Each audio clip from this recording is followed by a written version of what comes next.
in flaming fire, inflicting vengeance on those who do not know God and on those who do not obey the gospel of our Lord Jesus. They will suffer the punishment of eternal destruction away from the presence of the Lord and the glory of his might. I don't know if I have to explain this to anybody, but this is messed up. It's abuse. Under any other circumstance of one person forcing another to follow them under the threat of torture, we would classify this as abuse. Shouldn't a perfect God be held to a much, much higher standard than humans? If you condone this disgusting book, call us, because the show is starting now.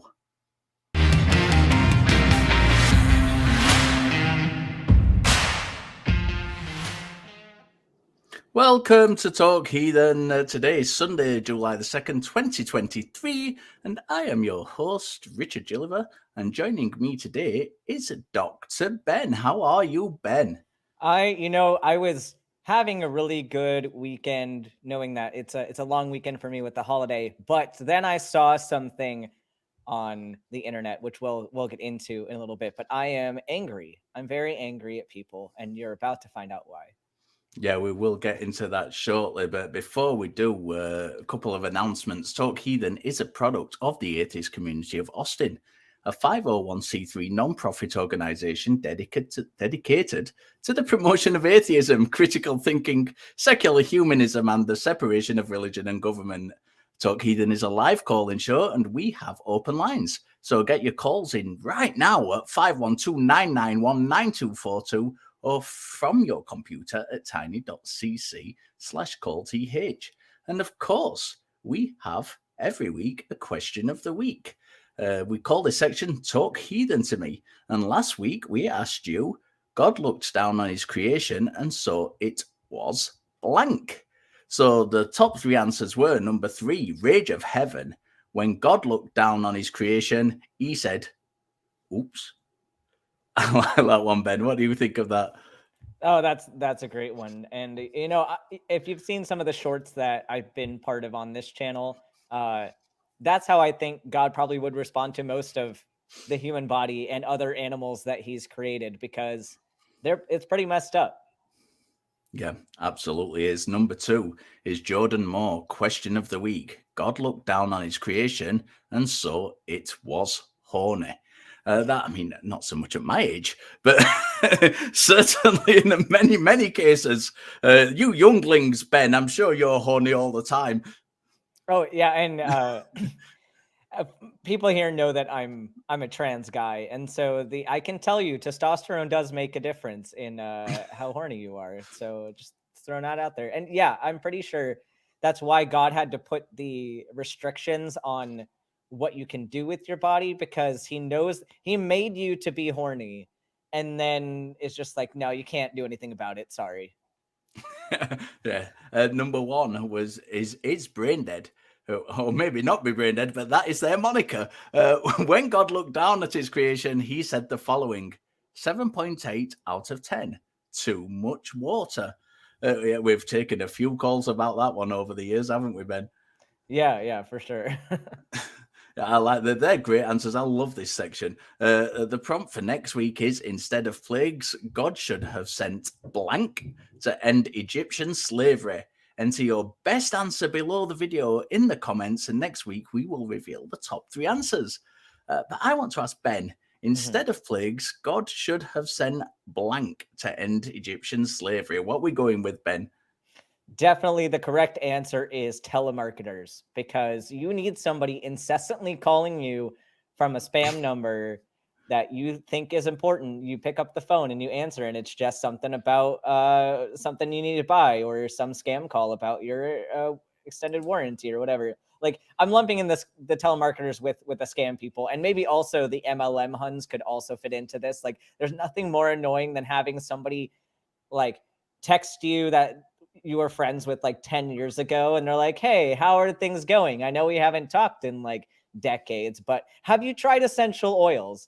Like, I feel like incessant messaging like this would drive the Egyptians to let the people go. Yeah, yes. So we've got loads of calls lining up today. But before with that, Ben, you said you wanted a little rant. What do you want to talk about? Yes. So I was on the Twitter today, which is a train wreck in general. But I see this very heartbreaking post from someone. I'm not going to give away personal information or tell a lot of the specifics of the case because that's their business. But somebody, a mother, was essentially grieving her child who was recently diagnosed with a terminal developmental brain malformation, which it's a case where it's not anybody's fault. Like, nobody could have done anything to prevent this. Like, it's probably genetic. And so the parents weren't at fault. The child definitely wasn't at fault.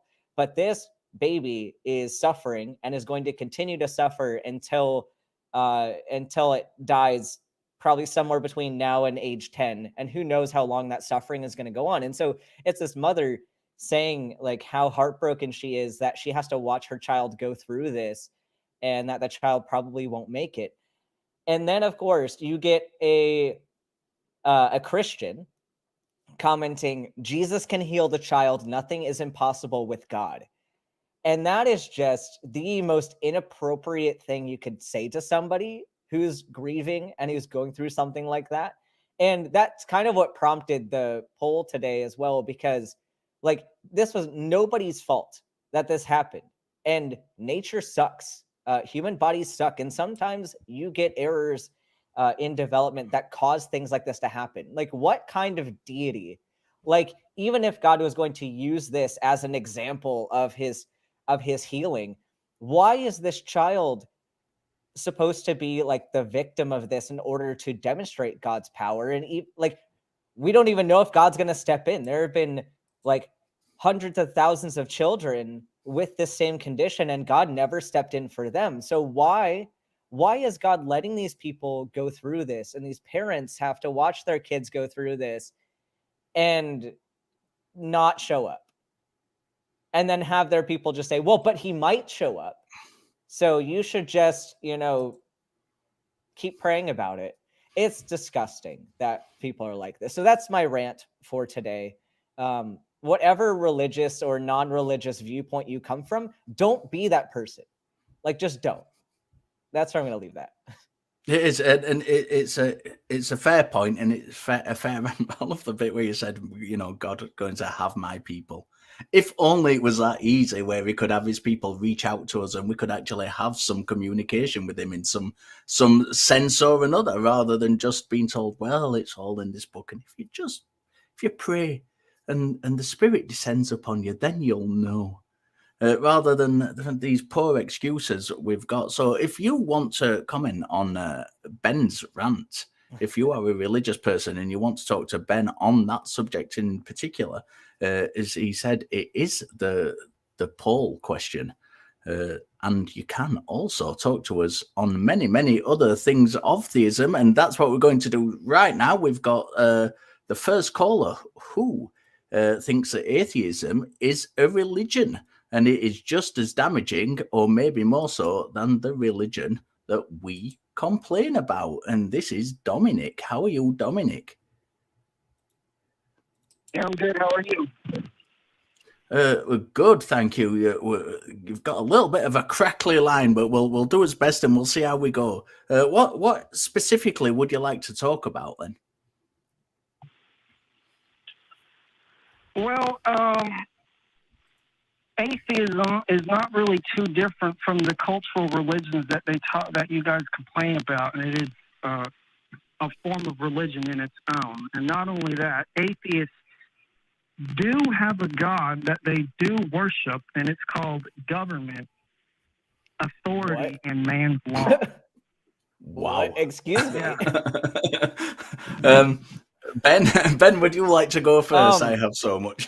Yeah, let's, first of all, what is your definition of religion? Just so we can be on the same page. Well, religion, if you actually break it down to its etymological root, its Latin root stands for religare, which basically means to tie or hold back or to bind mentally.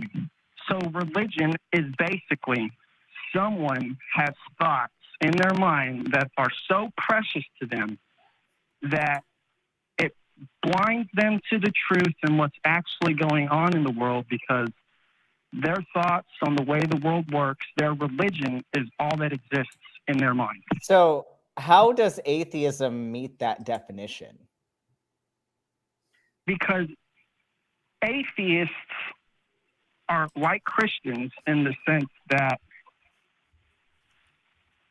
they, like I said, worship government and man's law and think that man is the arbiter of truth and there's no such thing as laws that govern behavior. All the only laws that exist are the laws that can be seen and the laws that can be measured by scientific instruments. And this is a type of faith just like Christians have. So I don't know if you've ever been, I want to address the point, first of all, about the government. Have you been in a room with atheists? Like, have you sat down and talked to a group of atheists? Just about every atheist. I didn't ask you that. I asked you, have you sat down and talked to a group of atheists? Not a group, but I have talked to atheists before, and every one of them. Have you listened to atheists? Have you listened to atheists talk to each other or talk to anybody about politics? Because I can tell you, and this is not objective, because I can't tell you the exact data on every single atheist conversation that's ever happened, but atheists argue with each other very often. And I don't think I've been in any room with a group of atheists where we have not argued politics with each other, or where we've all agreed on government. Like, I know a lot of atheists that are anarchists, lots of friends that actually take on the label of anarchist. And I have other atheist friends that are incredibly authoritarian conservative. I have atheist friends all over that spectrum. And to say that we all latch on to adhering to government is hilarious to me, because atheism doesn't have a standard political leaning or standard view on government. Atheism is just the answer to, are you convinced that a God exists? And our answer is in agreement that we would say, no, I'm not convinced that a God exists, but it doesn't mean anything else about how we relate to the government or each other, which is why it's such a problem to frame atheism as a group mentality. Like, we do say that we're a community in the sense that this particular group of atheists have certain things that we tend to agree on, such as humanism, skepticism, etc. But that's not necessarily an intrinsic part of being an atheist. Those are additional things that this particular subset of atheists have agreed upon. But you cannot say that all atheists have the same views on that. And more often than not, we don't. So I disagree with you fundamentally on that position. It doesn't matter if you guys argue over trivial differences. The underlying principles of what atheists... That's not... Hold on, though. That's not a trivial difference. It is a... Dominic, you claimed... No, Dominic, you claimed that part of this definition of what makes atheists religious is that we value government intervention in our lives and that we view the government as this important thing. So you made the claim that this is part of the definition. So you can't say that this is trivial when was the core argument that you gave. I'm saying that the things that atheists argue about, the differences of government, are trivial, like a Democrat and a Republican, for example, arguing with each other. So how would you say, no, but going back to your, Dominic, going back to your position, though, if you said that if we make government our God, then how do we have atheist anarchists? Well, atheist anarchists are not real anarchists, and they don't understand how to usher in a true anarchist society. Do you understand what a no true Scotsman fallacy is? Because that's what you're doing right now. What is the definition of a true anarchist? Do you need to be religious to be an anarchist? No, anarchy, the definition of anarchy is just basically without archons. It comes from Greeks when archons ruled over the city-states, and it basically just means without rulers. That's all anarchy is, and that's all anarchists want. But it's impossible to usher in true anarchy from an atheist perspective, because at the end of the day, they think matter is primary. They don't understand or even acknowledge the laws of behavior, and they think that secular morality, which is just basically moral relativism, where they think human beings get to decide what is right and wrong, these things can never create freedom. In fact, they are the enemies of freedom, because at the end of the day, and like I said, atheists may argue over trivial differences in the government, but at the end of the day, they all believe in an organization that has a monopoly on violence, and they believe that it has a right to tax people and impose their rights, Dominic, their whims, and their edicts. Dominic, you On have everyone. thus far given two definitions of two different words, and both definitions you've given archaic definitions of, which don't really involve the people you're speaking to. Hang on, no, wait. So why? I've got a question to ask you, and it relates to Ben. Ben's asking you about the no true Scotsman fallacy as well.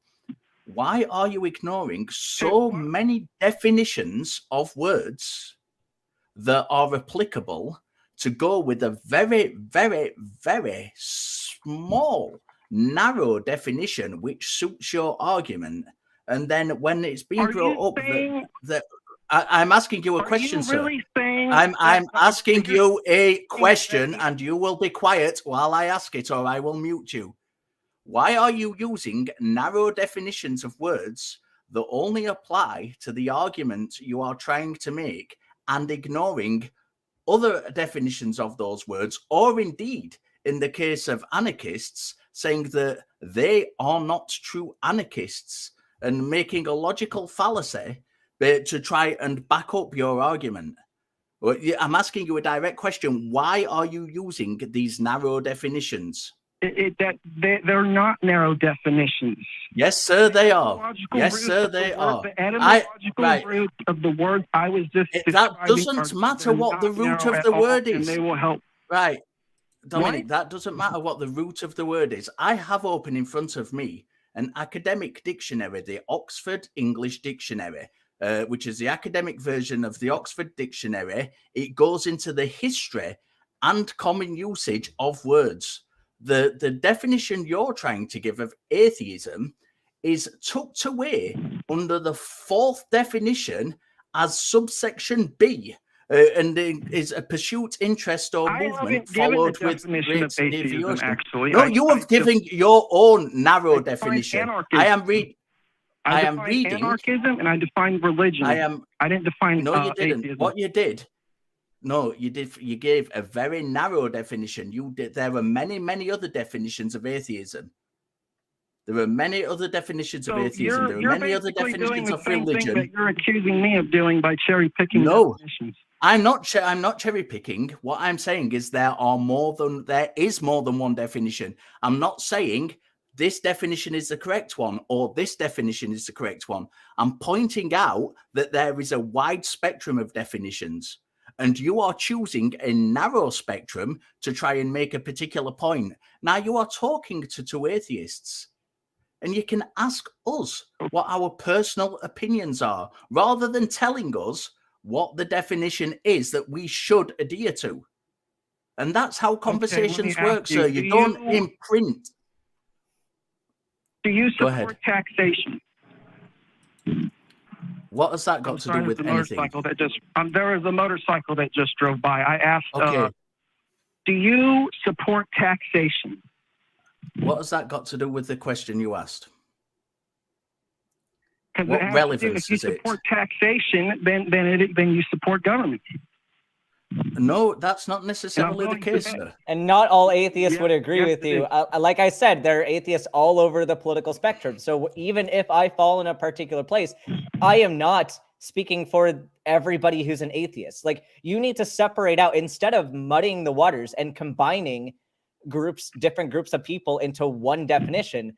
Like you're equating atheists with people that like strong government, which these are totally separate issues.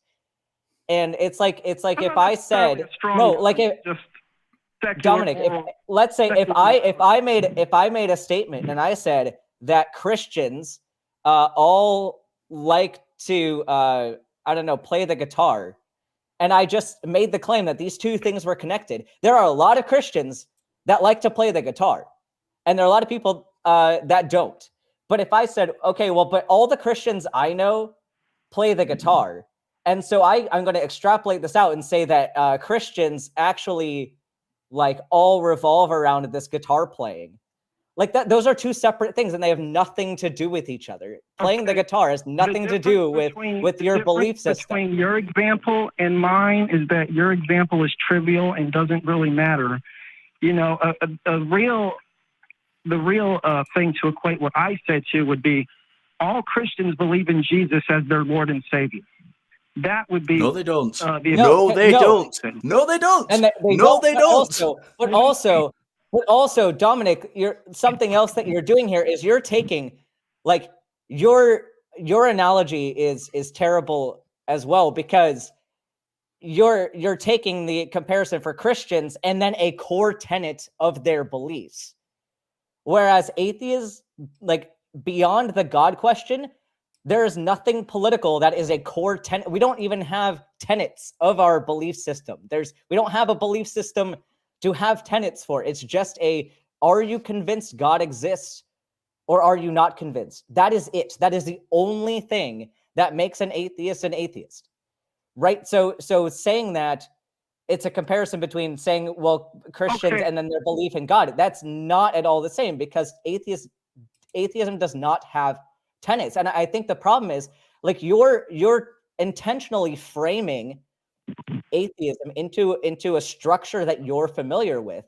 And I think that's something that I used to do too when I was in Christianity and when I was religious. Like, my brain couldn't process beyond what I thought, and I didn't understand. I couldn't process not having a religious system or not having a structure to my worldview. And I think it's maybe disorienting to have to step out of that, but you have to reframe how you think about the question. And I don't know if you're willing to do that. Let me ask you something.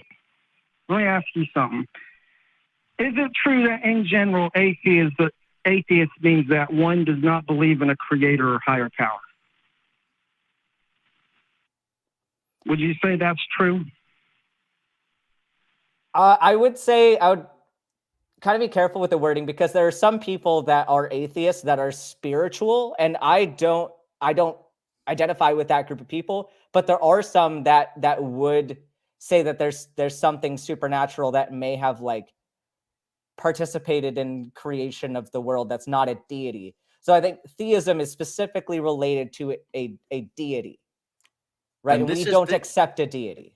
Yeah, and this is why you've got to be careful, Dominic, with kind of telling people what they believe and giving definitions, because I live in Britain and there are lots and lots and lots of atheists in the country I live in, but there are also lots of people who believe in spiritual things, in the supernatural and in higher powers, but none of them believe, not all of these people believe in a deity, in a creator God. So we've got to be very careful, and this is why it's important to have the conversation. We're not having a go at you. We're not kind of attacking you by saying you've got to be careful how to use these definitions. We're telling you because it's really, really important. If we don't want to talk past each other and we want a genuine, honest conversation with each other, it's very, very important to understand what we mean by the terms that we're using. Okay. So, what weren't you understanding of what I was saying? Well, it was the definition we're using was a very narrow definition, and the kind of what we've got, the notes we've got from the call screener. The notes we've got from the call screener are that you've said atheism is a religion, and it's just as damaging than the religion that we complain about a lot. Now, I don't necessarily complain about religion as a thing, as a blanket thing. I disagree with some aspects of religion, and I will talk on those. But I don't disagree with. I don't complain. I don't walk around complaining about religion as a blanket thing. I do a lot of study into religion. I enjoy studying religion, and I have a lot of religious friends who I enjoy talking to. So it's not just simply a case of we walk around and complain about things. So when you've got a question, when you've got something and you're asking, is atheism just as damaging? We must be very, very careful to kind of get to what you mean specifically by atheism, whether that applies to the people you're talking to, whether it's me and Ben, and how that relates to the actual religion you're practicing. So let's take, for example, if you're saying atheism is damaging because you two individuals believe that we've got government and we should pay taxes. Well, let's compare that to the religion that you, not everybody, not make a blanket statement about religion in general, but you specifically, sir, the religion you practice, and let's relate that conversation to you're, for example, paying tithing. And if those two things are comparative. Now, that's not a blanket statement about all our beliefs, but we can compare aspects of those things and see if they're like relative and match each other.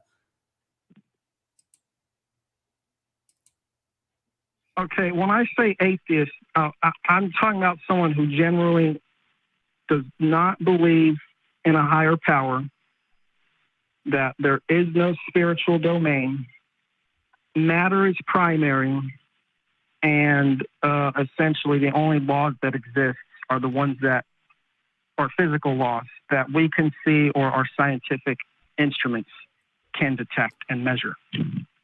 That's generally what atheists think. And no, that's not what atheists think. And no, that's not what atheists think. That's what you think atheists think.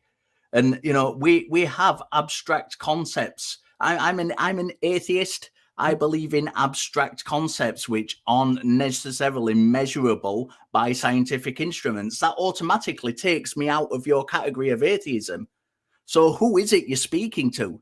Are you talking to me as an atheist? Are you talking to Ben as an atheist? Or are you making a blanket statement of let's say, a figure of 1,000 atheists and hoping that one of them fits into your category? I'm making a blanket statement over, we'll say, about 90% of atheists.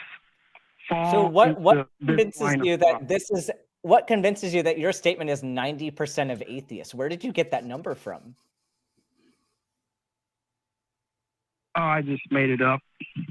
So how do you? So then, why can you use that as a metric for anything? Because are we just going to use your? So if I made a statement about Christians and if I made a statement that talked about the 90% of Christians do X, does that mean we should just go off of that number because I said that was the right thing? Why would you believe me on that? So this, in the same vein, like, why would I believe someone who's not an atheist claiming they know what 90% of atheists do or do not do? And especially when you admitted that was your own just made up number. Because this is what the people who the atheists look up to mainly think. Like which atheists? Sir, if Dominic, if I was to say to you, okay, right, 90% of Christians believe that the Book of Mormon is the last testament of Jesus Christ, and that we will all go to heaven and have physical planets under our domain. Would you agree that I would be making an accurate statement about what Christians believe? Would I know? No. And so I didn't expect. So if we are having that conversation, then Dominic, if we are having. If we are having that conversation, would that be helpful if I was talking to you as a person? Would that be an accurate conversation for me to make that claim and insist we use that data for that conversation? And no matter I'm what not you said, no insisting. matter how I'm many saying- times, Dominic, Dominic, I just came up with the number. no matter how many times you tell me, I do not You believe can get that stuck the on Book the of figure, Mormon but is. overall, you're just detracting. I'm not talking from about the my figure. point. I'm talking about the argument. Dominic, the point Dominic. is Yeah, you're that talking you about have the figure of my essentially argument. in making these statements. I don't know if you intentionally are doing this or not, but you have put yourself out there as the arbiter of what atheists think and believe. And that's where our problem is. Instead of asking us, two atheists here, and having a conversation about what do atheists believe, what would you consider? I tried asking you, and Dominic, be quiet. you just I'm don't getting wanna very grab all frustrated. these other atheists for what they think. I'm getting very frustrated with you, and I'm muting you because this is ridiculous. Like, you came in here to a room with atheists. The whole chat is full of atheists. There are plenty of people that you can talk to and have an open dialogue with. And I don't know if you understand how hostile it is to come into a room and say, I know you better than you do. And so I'm going to make assumptions, and not just assumptions, stereotypical assumptions based on what I think your life is about. Does that sound like good conversation? And I don't know where I'm going with that particular statement, but do you get why we're frustrated with you and why that's kind of inappropriate to do? You're back. You're and Well, unmuted. you see, it's really not hard to generalize what most atheists have gone through. I'm going to assume the vast majority of atheists grew up in a religious household in this nation, probably Dominic, Christian. do you not? I'm so frustrated with this because you're going off of generalizations and assumptions, and I don't know if you understand how stereotypes, assumptions, and generalizations are often wrong. Right? There's even a fallacy called the hasty generalization. You grew up in a religious household and you realized it was wrong, and then you eventually became an atheist and rejected. But you don't know what led me. Do you know what? Dominic, shut up. Do you know what led me to become an atheist? Told me. Did I tell you how? No, I told you that I was religious. Did I tell you what got me out of religion? Yes, you did. How? What did I tell you? You did not tell me what got you out of religion. You just. So I didn't tell. So you don't know. You don't know who I am. You don't know my story. You don't know what convinced me or didn't convince me. So stop. Right. I didn't tell you. You assumed. So stop assuming and listen and engage, or we're going to hang up on you, because it's incredibly dishonest to just say what you think somebody else's life is like and then base your arguments on that, because it's wrong. I think generally, though, I'm right. It applies to you, what I was just talking about, though. And you even confirmed it. Okay, this is a waste of time. This is a waste of time. Like, I don't care. I don't care if Richard wants to keep up this conversation, but I'm dropping you because this is absolutely ridiculous. Like, this is where we get into problems in society, where people generalize about a community and then oppress them. They make up these fake arguments about what they think a whole community is about, and they use that against them in often violent ways. This is what we're seeing with the LGBTQ community right now, is people are making generalizations that queer people are groomers and sexual predators. And they're saying, well, I know your community better than you do, so I'm going to put restrictions on your freedom. I'm going to take over your life and tell you what you can and cannot do. And I'm going to dehumanize you. And that is what's happening here. I do not have the patience for this today. I'm sorry. But if you want to come back and have an honest conversation and you want to stop generalizing and stop telling us who we are, then I'll be willing to talk to you. But in the meantime, I hope you think about this.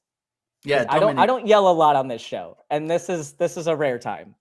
Dominic, please come back with a question rather than a statement about us, because it's very, very frustrating when you're just talking past us. And, you know, I was quite happy, and I even said to you, if you want to talk about paying taxes, we can compare it, because that's what the original question you had was about comparing these systems. So we could compare it to something like religious tithing and see if those things match up. And you just didn't go there. You just carried on making straw man arguments, and that's extremely frustrating. We're going to move on. And we've got some good news. So if you are all ready for an extraordinary experience at the annual Backthroughs on Saturday, August the 26th, 2023, join the Atheist Community of Austin for a fun summer evening on the water. conversing with like-minded freethinkers. You can meet Forrest Valkai, J. Mike, and the other hosts of the Atheist Experience, Talk Heathen, and the Non-Profits. They'll be on board to mingle and chat throughout the 2-hour cruise around Ladybird Lake. The cruise will pause at the Congress Avenue Bridge at sundown for the emergence of the world's largest urban bat colony. You can get your tickets now at tiny.cc/batcruise. And you can support Talk Heathen and the ACA.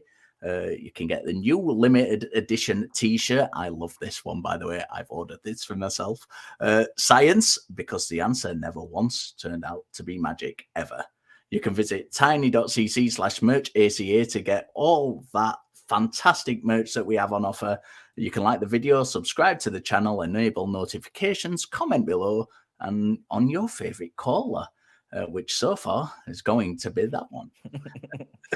Become a channel member, click the join button, join below the video. You'll get custom chat emotes, and you will help perpetuate the mission of Talk Heathen and the Atheist Community of Austin. So if you want to, why you'd want to, but you can, if you do that, put emotes of my face and Ben's face into the chat and scare everybody. And you can also send a super chat with a question or comment. We read as many as we can, and we have had one already. So I'm going to quickly read that out before we go on to the next call. And that is from Greg Makowski. That's $10. And he says, at work today, thanks for making the time a little more enjoyable. Greg, thank you for your support as always. We really do appreciate it. It's great seeing your name in the chat every week and knowing that people come back week after week to see and support us. We have. I think we need a special badge for whoever has the most frequent super chats, and I think Greg Markowski is continually in the lead for that. So if you all want to compete with Greg Markowski for the most super chats given to the show, y'all can have that challenge in the side chat. That's it. Ben is going to make a badge for you out of his own. I will. Pocket. I'll make a little graphic for you, and I'll send it. You'll get the most frequent super chatter badge. I'll make this a thing. Ben, we've got a full queue of calls. Who do you want to take next? Seeing as you got frustrated, I'll let you choose who we take next. Yeah, well, I think we should take Chris from Georgia. Him. Okay. He wants to say that he believes it's rational to conclude God exists, which is kind of what we're here for. Chris, how are you?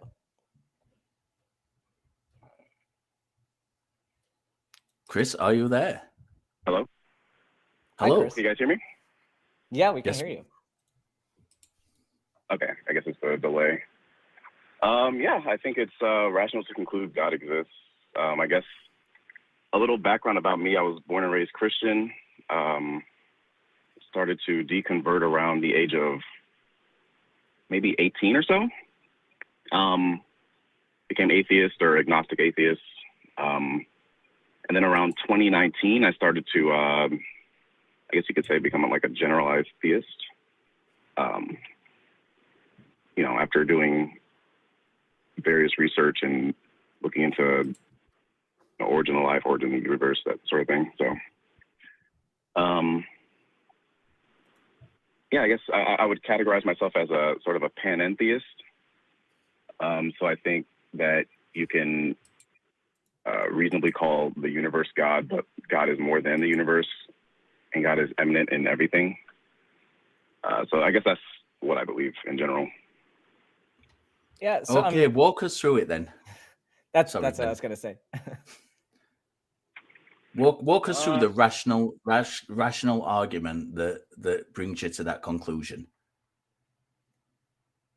Okay, so I guess it's more like communicating like my intuition to you guys.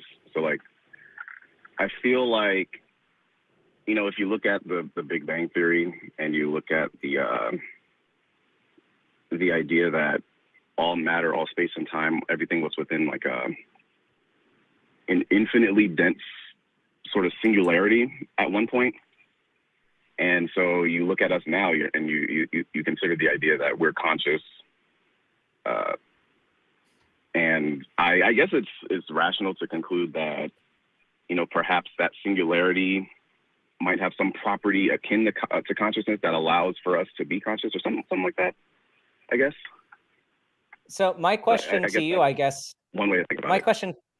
my question to you, I guess, would be, is intuition a good way to reach truth?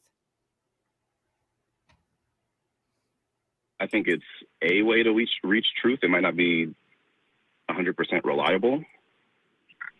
Right. So how do we determine, like, if intuition can be unreliable, then how do we determine which intuitions are reliable and which ones aren't?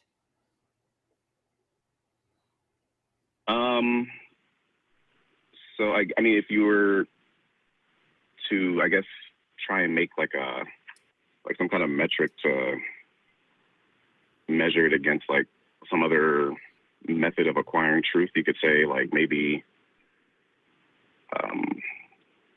maybe the frequency with which the intuition appears. So like, a lot of cultures throughout time have like sort of come up with the idea of God. And, perhaps that could mean that it's something that's ingrained within us to discover or like to realize or something like that, So maybe that could, so you could say like, if it's something that's pervasive around the world, it's like, okay, so what does this mean, I guess? So if intuition, if you're saying that the way to verify intuition would be to basically set up an experiment, could we just use whatever experimental method instead of using intuition? Why do we then need to still fall back on intuition? Well, I mean, I guess you don't have to fall back on it, but I guess what I'm saying is like that. Yeah, I mean, that's a good question. I guess.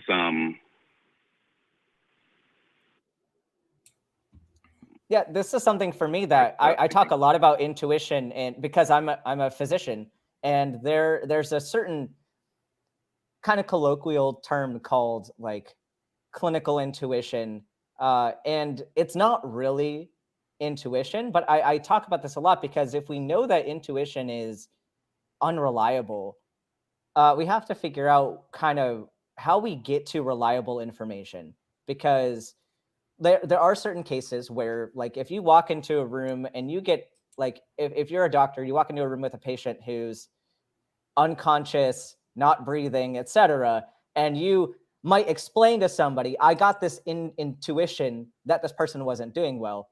But if you really look at the scenario, it wasn't intuition that told you that person wasn't doing well.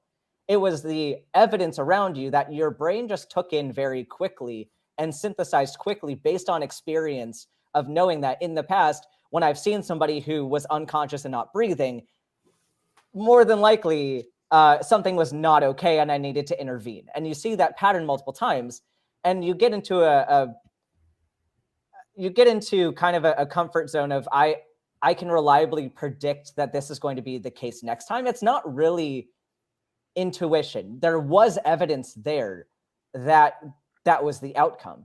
But if you only rely on that, like, it's fine to get into this pattern, that pattern setting, but there are plenty of times when that pattern fails you.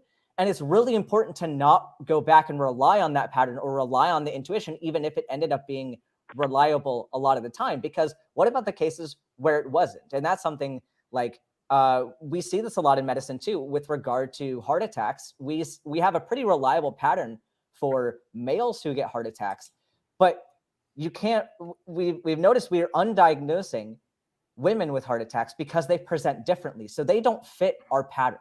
Anything that goes outside the pattern, then we're at risk of messing up with, and very seriously. People can die from this.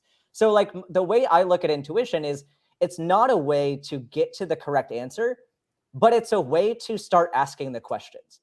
Like your thought of, is there a link between this variable and this variable? Is there a connection between that singularity and the start of the universe? Like, I think your intuition of saying like, yeah, I could see this pattern being a real thing, but you can't make any determinations based on that. You can ask the question.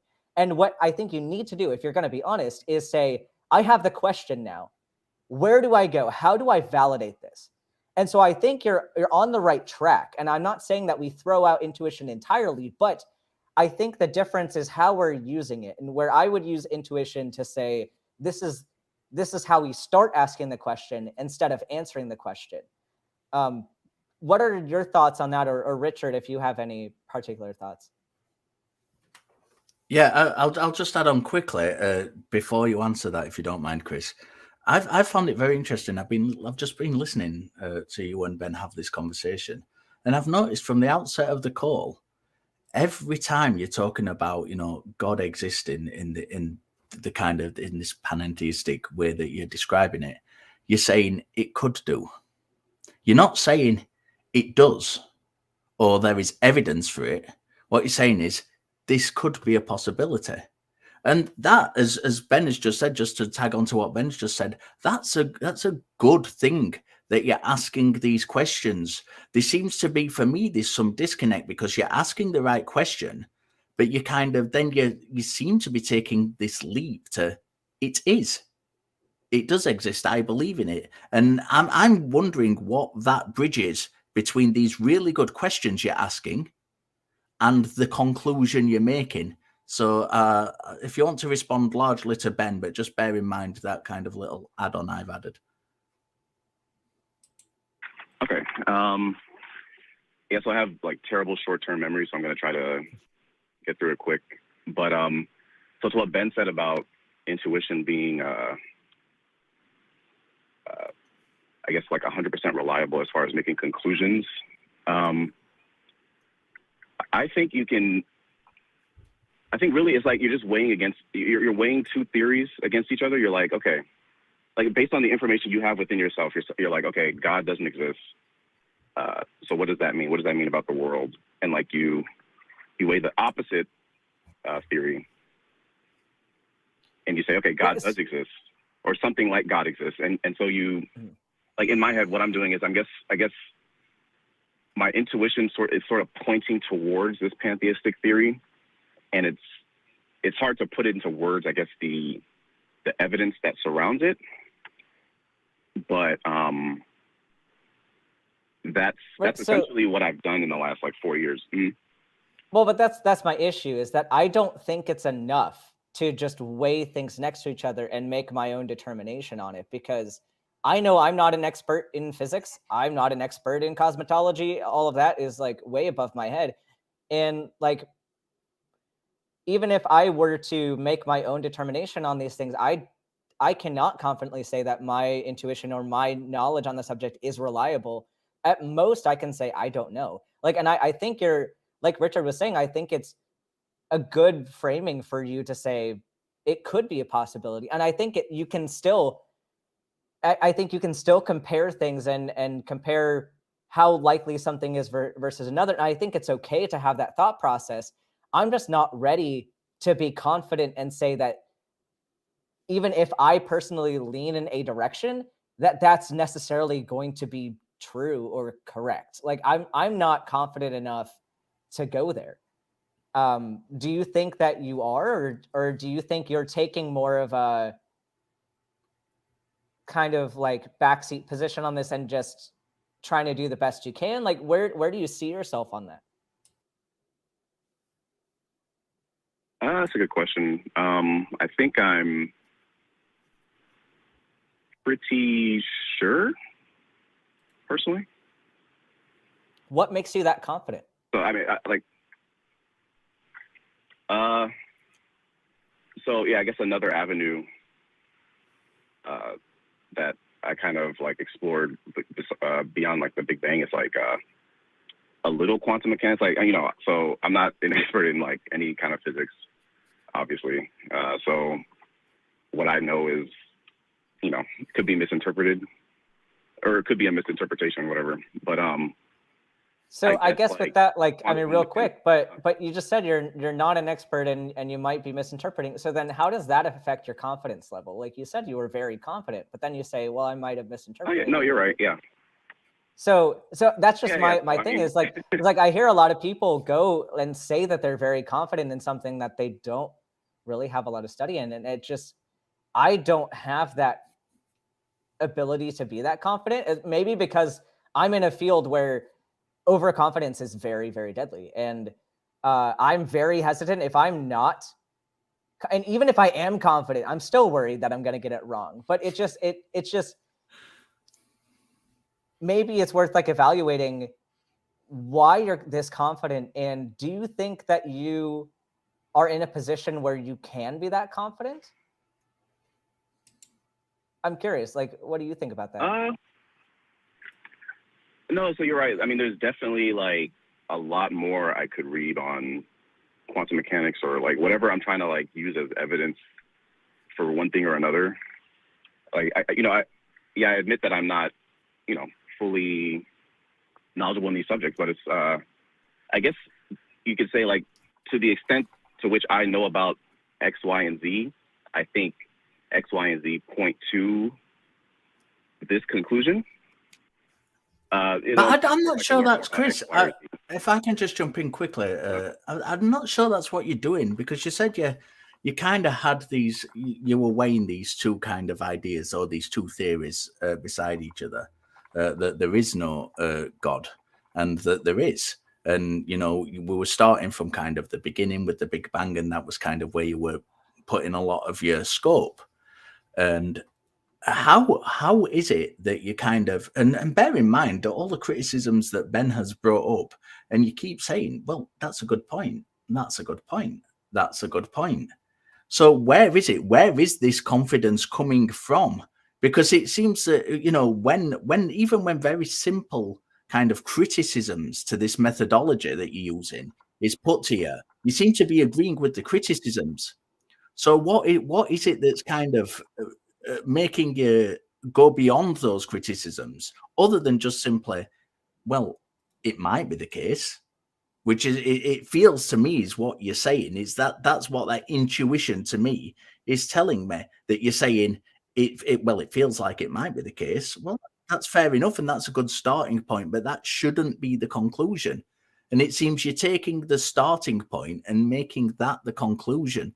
So, I think when you're asking yourself these questions, rather than saying, well, it might be this and quantum mechanics might tell us that, have a look at what those things actually do tell us. And have a look, if you don't, I certainly have no expertise in quantum mechanics like Ben.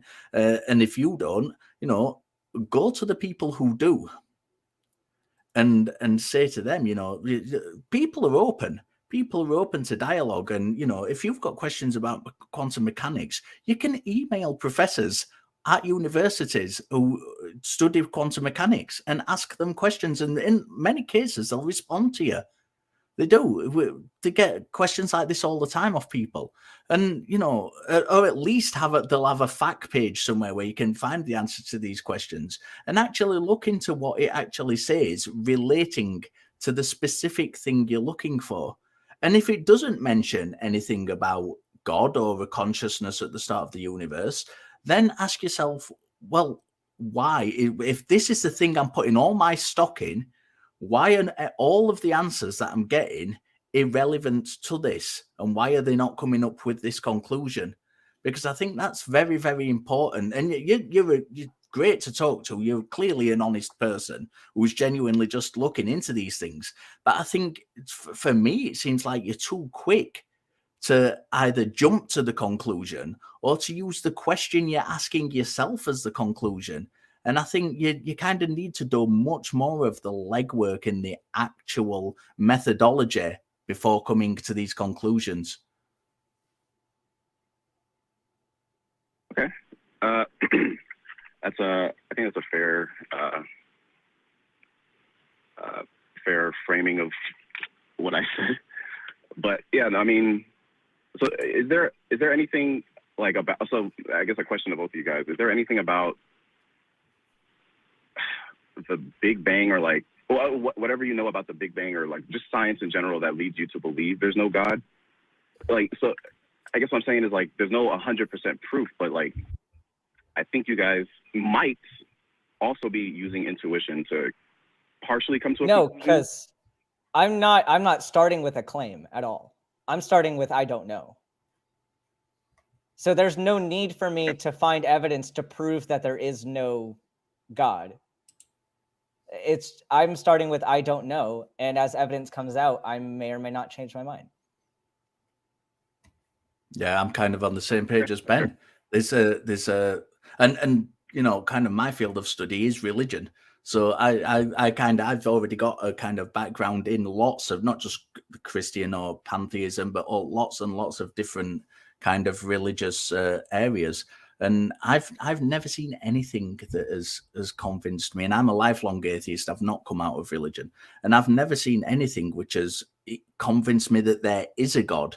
Never mind that any particular kind of God or any particular religion's God is more likely than another one.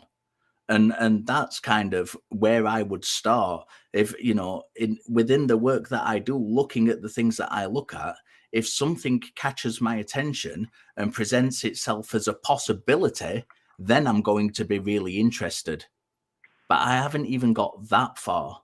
Yeah, and I find that interesting. That's not a bad thing to me. I think it's interesting that there are so many of these ideas out there, and so different and so disparate than so many people believe in, and yet there doesn't seem to be a single thing in any field that actually gives us that evidence or that proof that this thing may actually exist.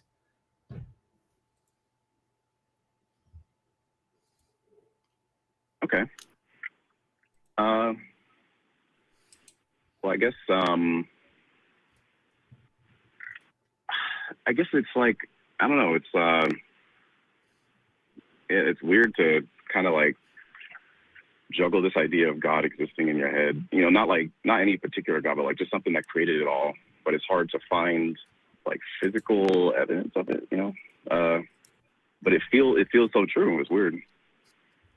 But feelings, as we know, can be wrong, and I'm not saying that it necessarily is the case that feelings are always wrong, but feelings can be wrong, and you know, all you have to do is you turn around to somebody with a complete competing religious claim and ask them if they feel that their religion is true.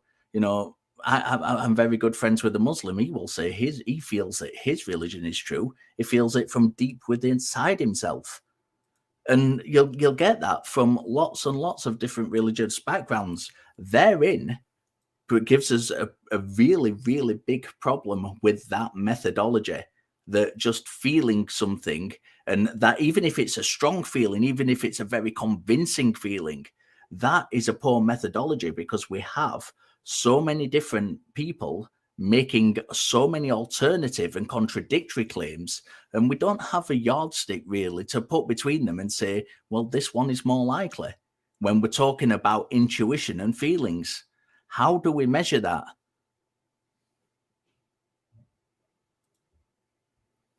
Yeah, that's a good question. I mean, I guess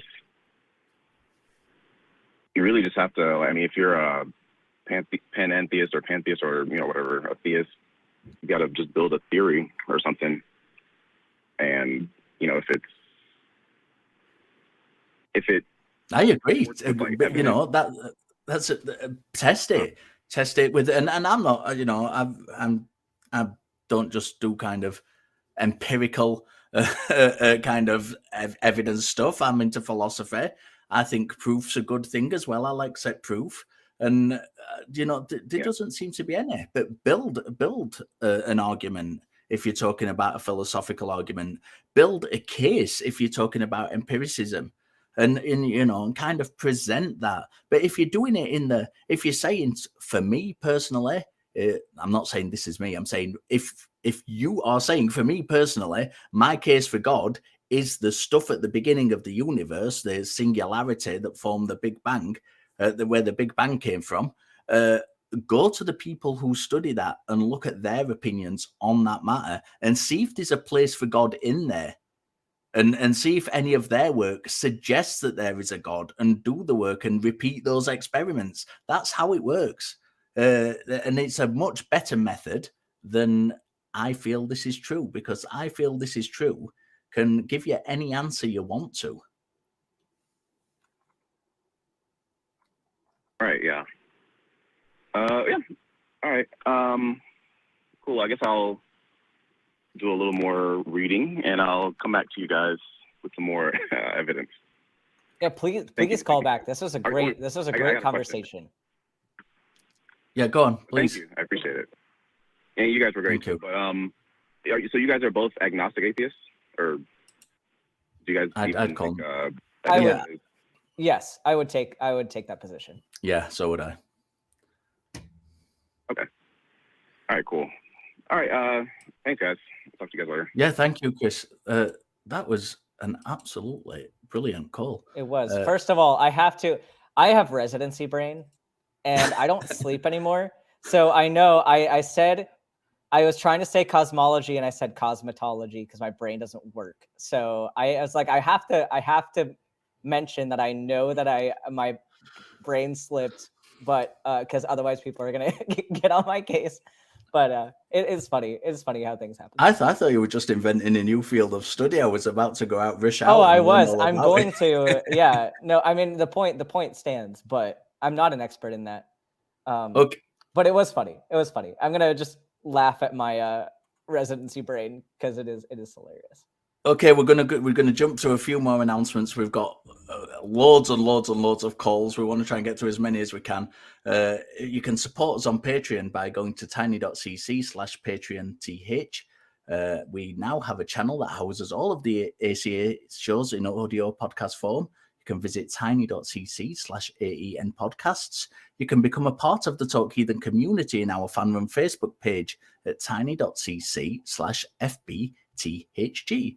And also, in case you didn't know, Talk Heathen as a TikTok, and we will be going live there before the shows on Sunday. So go and subscribe and join to the pre-show Talk Heathen TikTok. We have, of course, some super chats as well. I love this name. Van Halen backing Isolated and Live Tracks sent $4.99 and says, my whole family is Christian. They know I'm an atheist. They say I'm praying for you. How do I respond without getting mad? Ben, do you want to jump in and answer that one quickly? There's a few ways you can handle this, and it depends on how confrontational you are. If you feel like you're going to explode on them and you really want to maintain that relationship, I suggest just walking away. I think that's a powerful technique, and de-escalation is great as long as that's what you want. If you really want to yell at them and have an argument, then that's up to you. Oftentimes, if you say anything, it's probably going to get more tense, even if you say it in a nice way. So just know what your goal is going into it. But I'm a huge fan of walking away. Yeah, I agree, especially with something as like I'm praying for you. I think there's different ways to kind of approach it if they're trying to engage you in deep philosophical conversation, but something like that, it's very easy just to turn around and ignore it. Okay, we're going to go through the top 5 patrons. It's Ben's favorite time of the week, and it's my favorite time of the week because I get to hear him try and pronounce these names. We love our patrons. Okay, take it away, Ben. All right, we have Dingleberry Jackson, Ayame, Oops, all singularity, Devor Valjan, Kalevi Helveti, and an honorable mention to Skeptic Odie. Yeah, thank you all for your patronage. If you want to knock those guys off the top spot, go along to our Patreon, and you can do that. We have got so many theists on the line. We do. Let's take Mike, who wants to ask, when will the natural origin of life be proven? Mike. Are you both naturalists? I mean, that's a very out of the gate question. After a fashion, I would say I tend to lean towards methodological, which I can't say. I can never say the word. That one, naturalism. Ben, any specific form of naturalism? I don't really know. I'm not a philosopher. I don't know exactly how to put into a label what my thoughts are. So, I mean, probably just ask me the questions and I'll answer the questions, but I don't know what label I would assign myself to in that respect. Well, okay. Why the first guy, the religious studies guy, why are you a naturalist? Why am I a naturalist? I think methodological, that one, I'm still not even going to attempt to say it. I think naturalism is the best explanation we have for the world around us. It appears to be everything that naturalism offers us seems to have good explanatory power for the world that we live in. I think that is the short answer.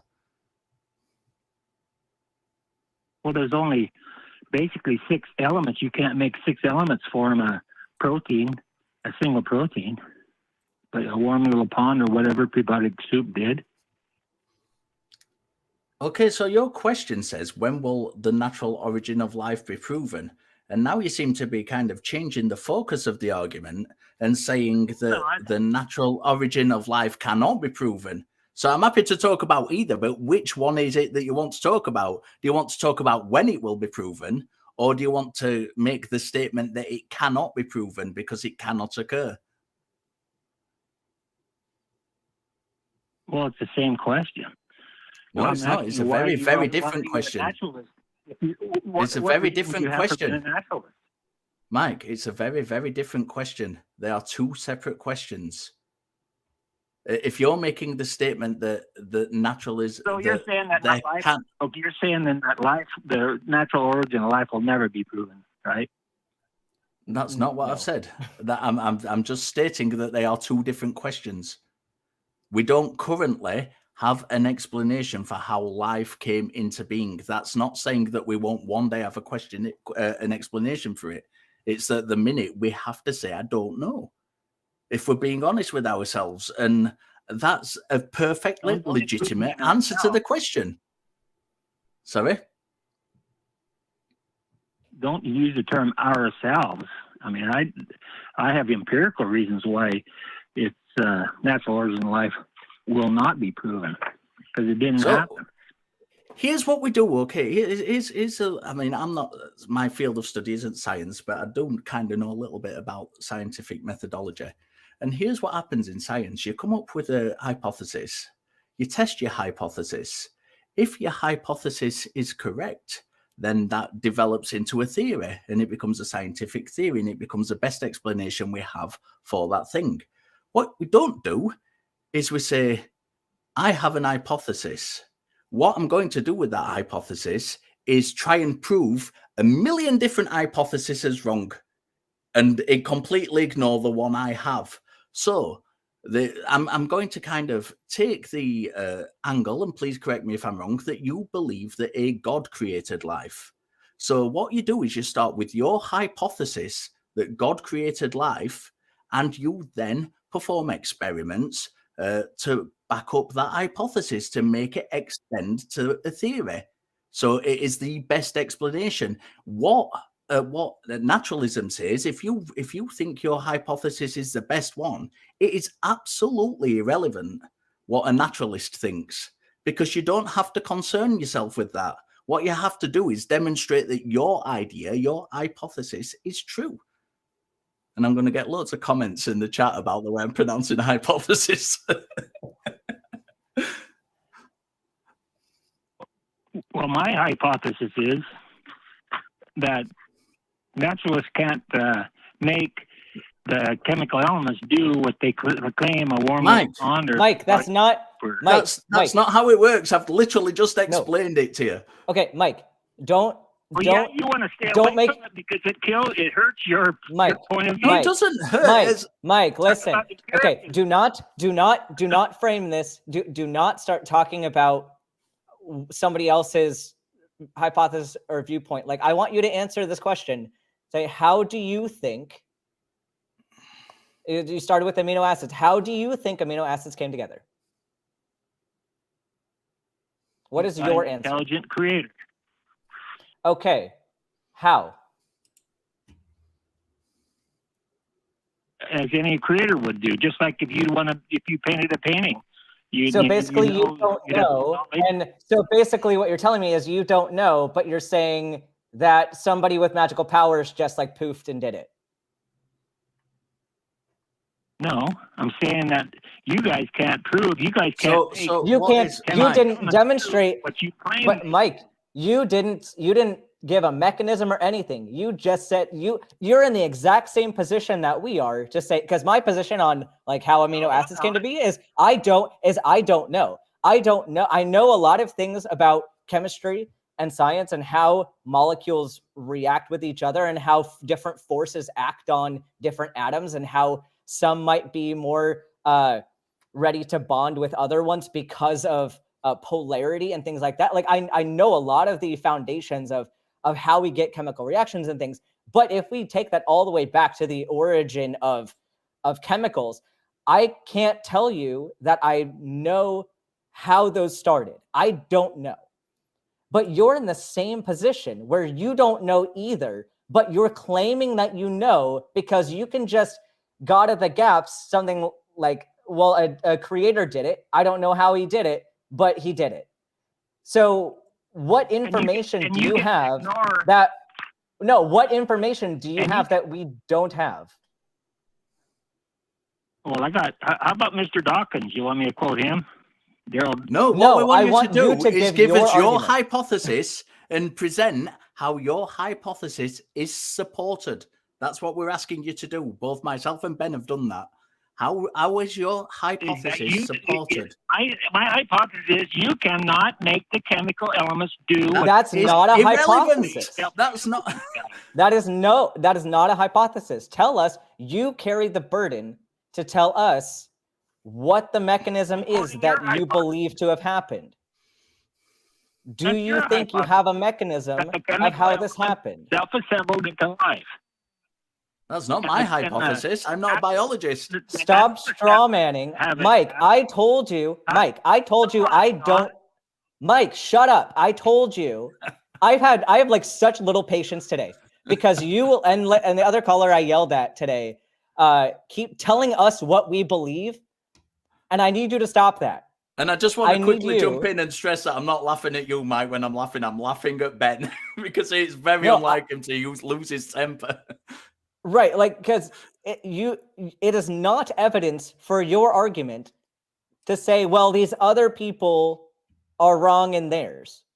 That does not boost your argument. All that does, like even if you could disprove, which you can't disprove a negative, that's ridiculous. But like even if you could disprove naturalism, that does not make a creator the right answer. All it does is takes us back to a we don't know answer. So can you, in your assertion, can you go from if we start from I don't know, how do we get from I don't know to I know it's a creator? How did you make that jump? Because what I was taught in school is not true. You cannot prove what that's not evidence. That life give us Mike, give us evidence. I'm going to give you one more chance because I have like no patience today. You have instead of like do not make your argument should not be just I disagreed with these other people. You have to tell us why. What evidence, what specifics convinced you that a deity caused this? Go. The order, what's obvious in biology. Okay, what was obvious? What was the order, and how is it obvious? You know, I have a degree in science, right? So this should be obvious to me, right? If it is obvious. Okay. So why is it obvious? A warm little pond. What? What was that? Say your statement. What do you think I think? You figure? Do you believe that 4 elements could arrange themselves into 20 specific? I have dropped Mike, and I have dropped Mike because I am not listening to what is presented at the beginning of the call when we have already been through why that is not an argument. If you have two and this happens in science, it happens all the time. It happened with the extinctions of the dinosaurs. It happens with how we know we can predict volcanic eruptions. There are competing theories. There are competing theories in science.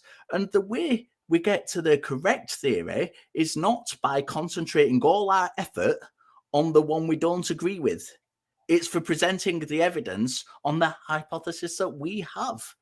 And that's how it works. It doesn't work the other way. I don't know why he thinks it works the other way. Can that? It's a prime. I just want to point this out because this is really, really important, especially for the theists, especially for the new theists who are watching this for the first time. Notice the difference between that call and the previous call. We've just spoken to two theists. One was perfectly honest, laid his card on the table. It was, if he didn't know or wasn't sure about something, was open and admitted, I don't know. Exactly as me and Ben did when we were talking about how life was created via natural processes. We don't know. We were open and we admitted we don't know.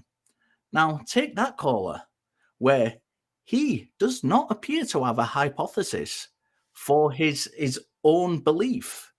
And instead of simply saying, well, actually, I don't have any evidence to support my own belief. I'm not sure I believe it, but I'm not sure why. I'm not sure how. He instead tried to attack a different position, which did not support his position at all.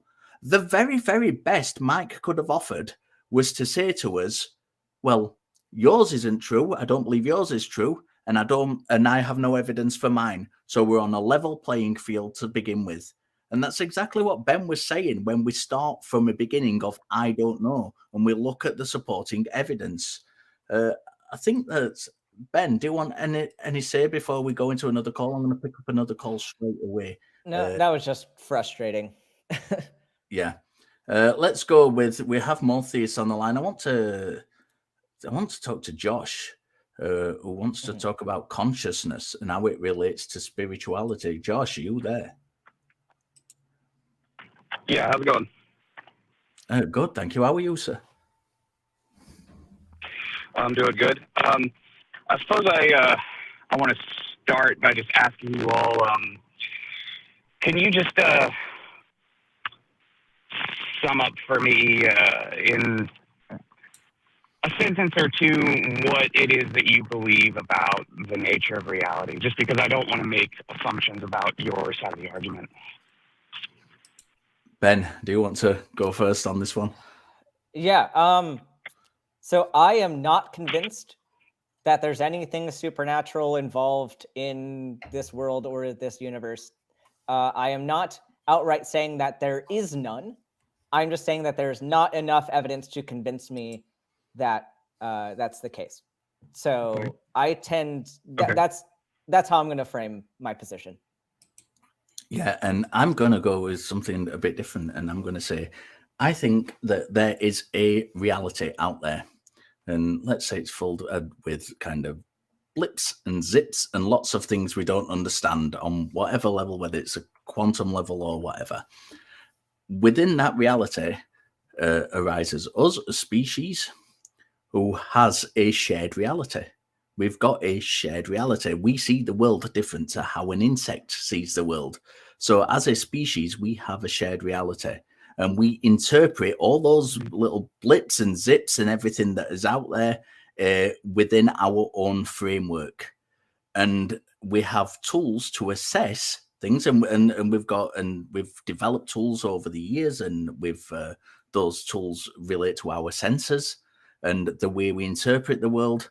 And we've kind of developed these tools which they've got explanatory power. They seem to work in the same way that the universe works, and they'll be able to, they're predictive, they can measure things. And I think that is rather than talking about reality, huge global thing which encompasses everything, when we're talking about reality, we have to talk about our shared reality and how we interpret that, because we interpret it in a much, much different way than other species interpret it. And that has got to be our starting point, that shared reality. Right. Okay. One of the issues that I have with these kinds of conversations is that the subject of the conversation itself is taking place outside or beyond, I don't want to say outside, but beyond observable reality. We're talking about something that may be taking place in a higher dimension, something that is taking place before the space-time continuum itself. And, obviously with a lot of these things, the belief and worldview heavily comes into play when people are forming what their hypothesis of the nature of reality is. And so I think that there's kind of a fundamental flaw in asking for empirical evidence for something. Can I just, Josh, can I just stop you there? Josh, I don't want to, I'm sorry to interrupt. I will let you continue just a second. Neither myself or Ben have insisted on empirical evidence. I said, I don't know if you've been listening to the show, but I've said on at least one occasion tonight that I am happy to accept philosophical proof. I'm not just an empiricism guy. I'm happy. The thing that seems to be confusing me with kind of what you're saying, if we assume that we do have this shared reality, and I'm pretty confident, we don't need to go into it, but I'm pretty confident that we agree that we have a shared reality, as I related before. The thing for me is whether a God exists outside of that is irrelevant largely until we have a good reason to kind of believe that a God exists outside of that. And that by and large, would necessitate either proof or evidence that is the case. Otherwise, what is the good reason for our belief? Because it sounds like we're kind of getting into the thing of, we're just going back to the call from earlier on tonight where he just said, well, I just kind of feel it's the case. And that's not a methodology. We don't have a measurable yardstick to kind of take into account in any way, shape, or form. So while and believe it or not, I largely agree with a lot of what you're saying, but the vital question that comes out of that is, what reason do we have to believe that God exists in reality? Not what, and this is very, very important again, not what reason do we have to believe in God, because that is a different question. The question I'm specifically asking is what do we have that is good evidence that God, or a good reason to believe that God exists in reality?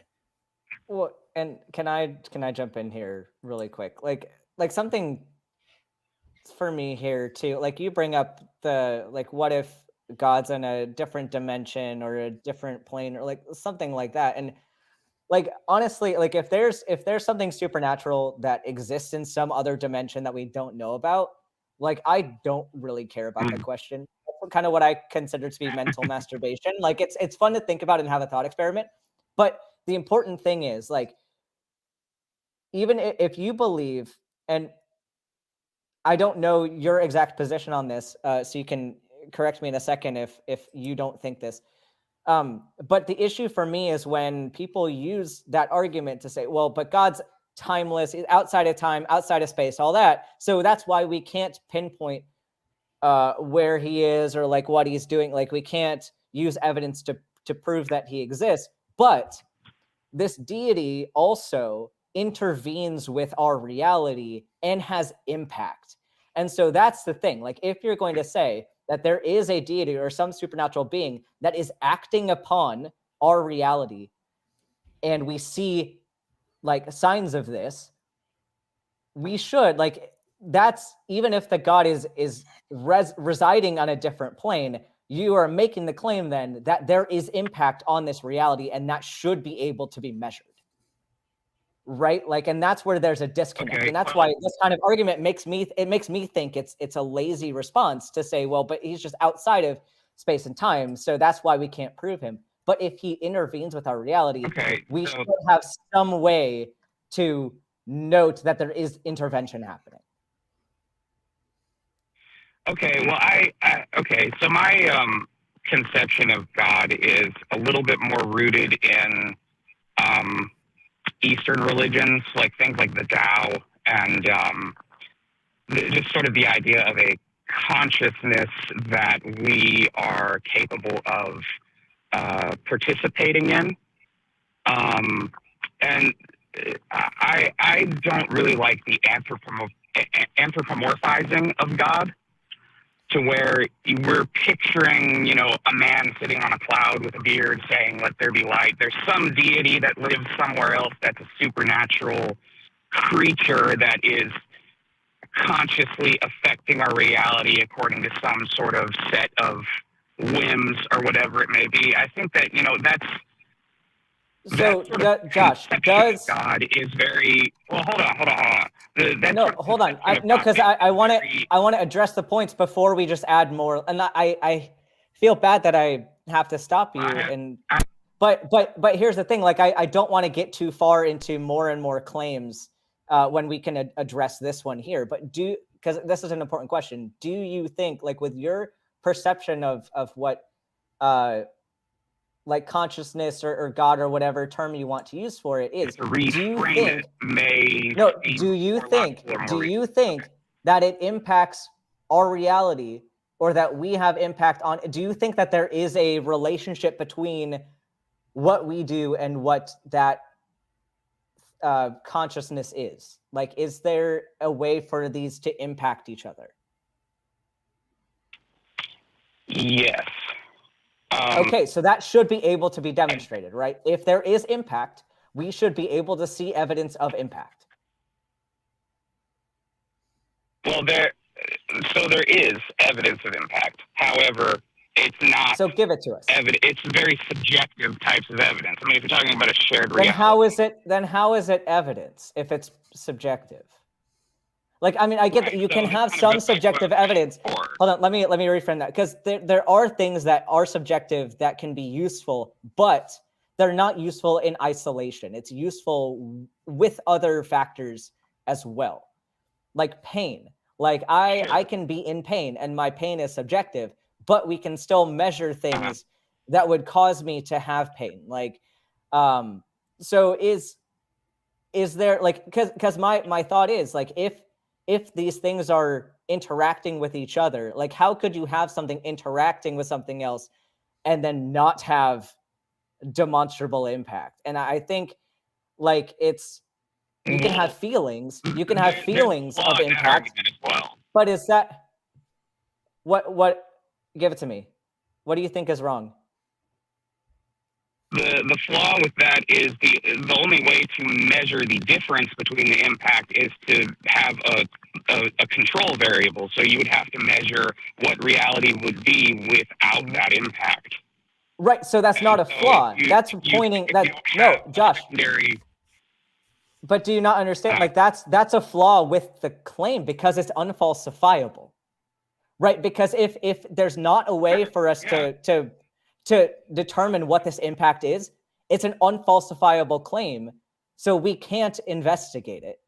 But that doesn't mean that we can just therefore believe it, right? So that's a flaw with the claim, and not a flaw with the argument I'm making.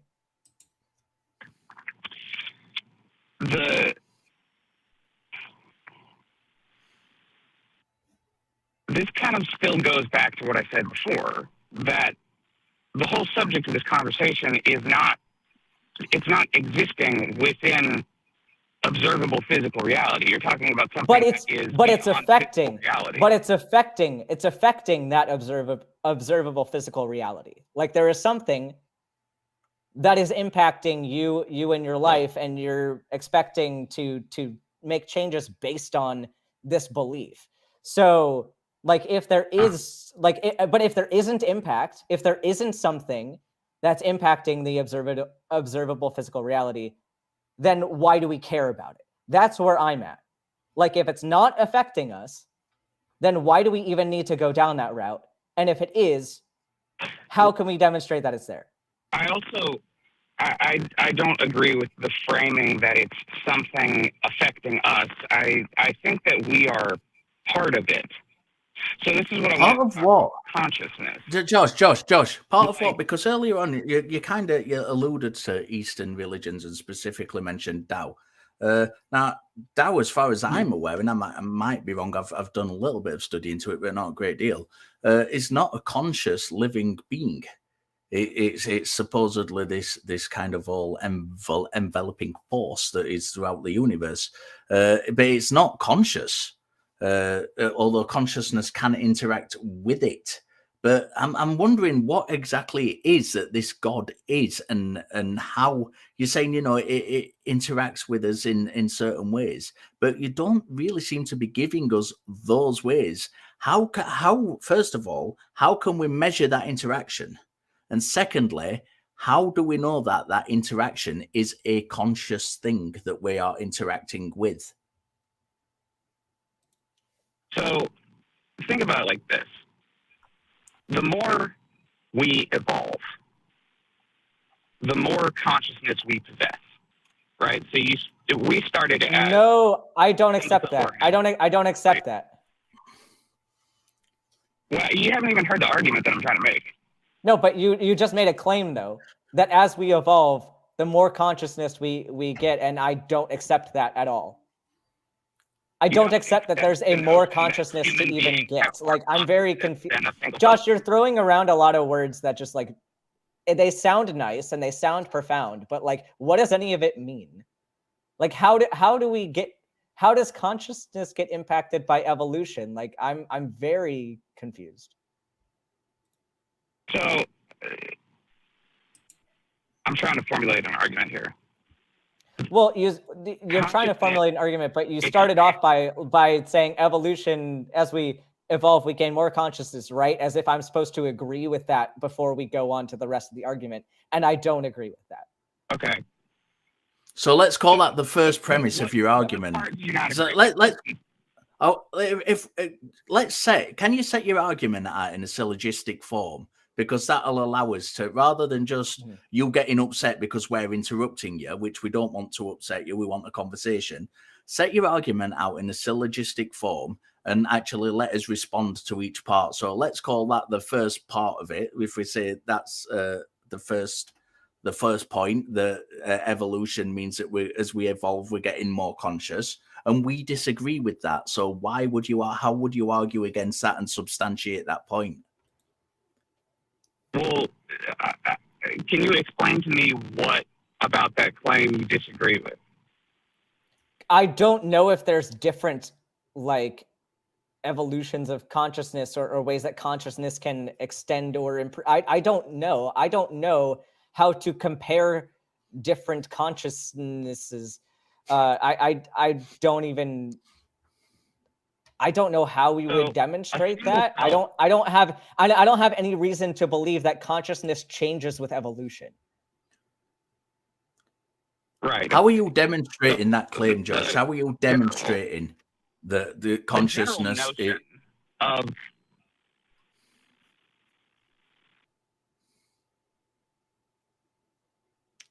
Josh?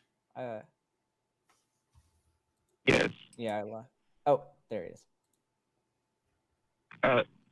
So the general notion of how life started on Earth is that it started as single-celled organisms. Yeah. I'll give you that. That's correct, right? I'd give you that, but I don't know how. So a single-celled organism. Yeah, but I don't know what that has to do with consciousness. I don't know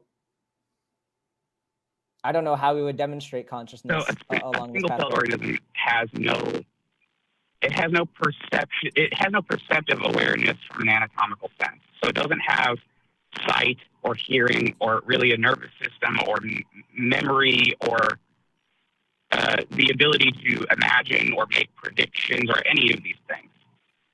I mean, I don't know how we would know whether a single-celled organism does or does not have perception abilities. Like, I don't know how we would demonstrate that, other than the only thing we can really... the only thing that we can investigate is whether or not they have certain anatomical features or certain things that we would relate to certain processes. But again, like, there might be a different process that they undergo that we don't have, and we just don't know about it. So I don't know if I can grant that, because there's just so much that I don't know. And I don't know if we can know, honestly. Okay. Well, what about language? You think that language is a good indicator of a level of consciousness? No. language is not an indicator of levels. Because number one, I don't accept levels of consciousness. I don't accept that being a thing. But also, like, language is related to different, like, areas of your brain communicating with each other and then communicating with these structures in your face to produce these sound, and to your larynx and all that to produce sounds, and then for another person to receive those sounds and interpret them. But I think that it's maybe, and I don't know like a whole lot about the nuances of that, but there are plenty of animals and other organisms that have the ability to communicate via body language and through other things like that. Probably the difference there is, but they can't have is more related to anatomical difference and brain structure differences. But I don't think that the language is related to a level of consciousness. I don't think the consciousness is different. I think the anatomical and neurophysiological structures and processes maybe are different, but I don't have any way to, like, I don't see how you could suggest that language is related to a consciousness level. If I might just jump in 1 second, because I don't want us to be talking past each other.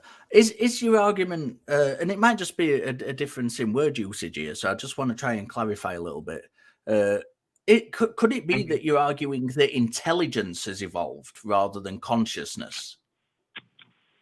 Well, I would say that it's both. Intelligence and consciousness aren't quite the same thing, but the level of intelligence would suggest that there is a heightened potential for awareness and understanding. So for us to have a conversation like this about the nature of the fabric of reality itself, we have to be we have to possess more consciousness to be even be able to formulate these types of arguments and participate in a discussion like this. Well, so, there again, you're still equating then consciousness and intelligence, because I don't see why consciousness would give you that, whereas I think Richard and I would say that intelligence more relates to that, but you threw in the word consciousness again. So I think you're going back and forth between terms.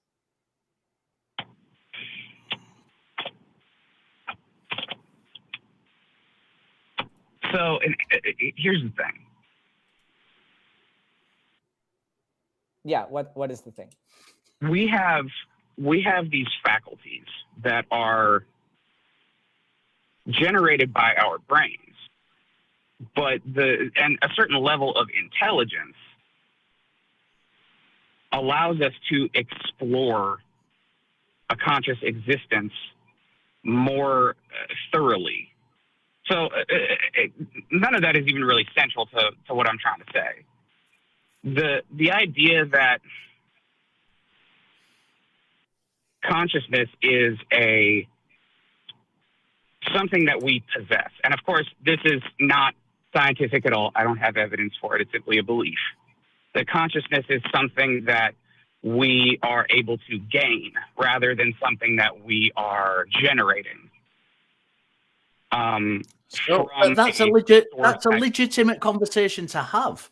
That is a legitimate conversation to have, and there are conversations around it in lots of different fields, in psychology, in neuroscience, in philosophy. There are conversations to be had around that. So why is it that you have that opinion?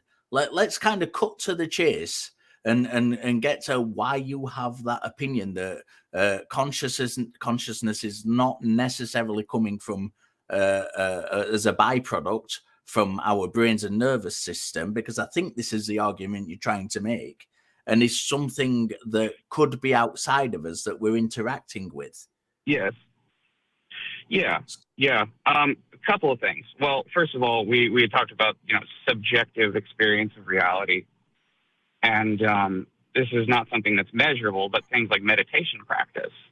When you are capable of entering a meditative state where your thoughts and your emotions are set aside, to where you become completely thoughtless, you experience a state of pure consciousness without your mind interacting with it. And this is this is something that's measurable. I mean, they've shown in fMRI brain scan type studies on Buddhist monks that when they enter a meditative state, their brainwave pattern becomes completely different.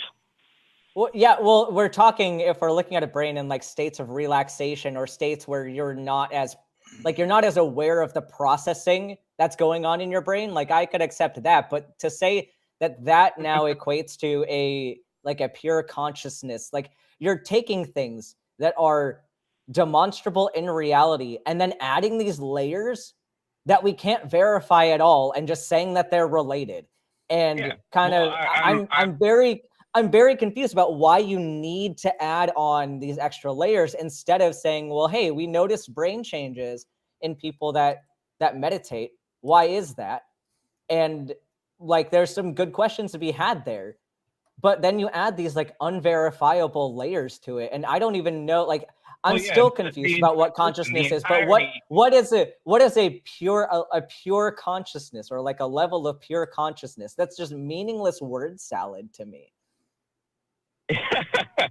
No, I fully understand why that sounds like woo. It sounds like nothing. It sounds like nothing to someone who never put. So why can't we? Can I just I think it's really important I interject at this point and say that I have been doing Buddhist meditation for over 20 years, and I am very, very familiar with the Buddhist suttas. So I am very familiar with this idea. What I'm not familiar with is the jumping from it being a human state that we can a brain state that we can kind of achieve. So it is an outside consciousness which is entering us. That there is a disconnect there that I am not getting whatsoever. I fully accept I have been in deep meditative states and very relaxing, very happy states through meditation many times. I've lost sense of time. I've had different feelings. I've lost. I'm trying to think of the actual. The technical terms that we would use for mystical experience in religious studies. These ideas that what we encounter is kind of sacred, and we have these are proper things described by Stace, a guy called Stace, who is believed to be the leading kind of authority in mystical experiences through kind of meditative states and things. So he describes 6 dimensions of mystical experience, and I'm very loosely using the term mystical here because I don't believe there's any supernatural element to it whatsoever.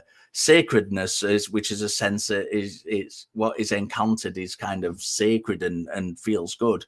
A noetic quality. So it gives you kind of a feeling of meaning and a sense of encountering something beyond yourself. Positive mood and a joyful feeling. The experience, it's difficult to put into word because it's a direct experience. It can feel paradoxical to our normal everyday experience, and it can feel transcendent of space and time. It feels like time stands still. These are all feelings that are experienced during meditative states. None of those things, to me, give any indication whatsoever of an outside consciousness or an higher power. They all have the feeling that's the case. But for example, I can sit in meditation for 10 minutes and feel like I've been meditating for 4 or 5 hours. But when I look at the clock, when I come out of that meditation, I have indeed been sat there for 10 minutes. The feeling is different from the reality of it. So how are we getting what kind of, and this comes back to the question I asked you earlier, what measure, what yardstick, what is independent that we're giving that is actually measuring this thing as an actual experience, as an actual thing, a measurable thing rather than just an experience? Because just feeling like we're interacting with an outside consciousness is not evidence of interacting with an outside consciousness. And it comes back to that very, very important question I asked near the beginning of this call. And how are we evidencing that this thing exists in reality rather than just evidencing the belief? because I can evidence the belief. I could evidence the belief that my 10-minute meditation session has taken 8 hours by saying I felt like it took 8 hours. That is evidence of the belief because it felt to me. My personal experience is evidence that it felt to me like that's the case, but it is not evidence that that occurred in reality, because we can have an outside yardstick for that. And it comes back to what I said right at the beginning of this call when you asked me about what I thought reality was.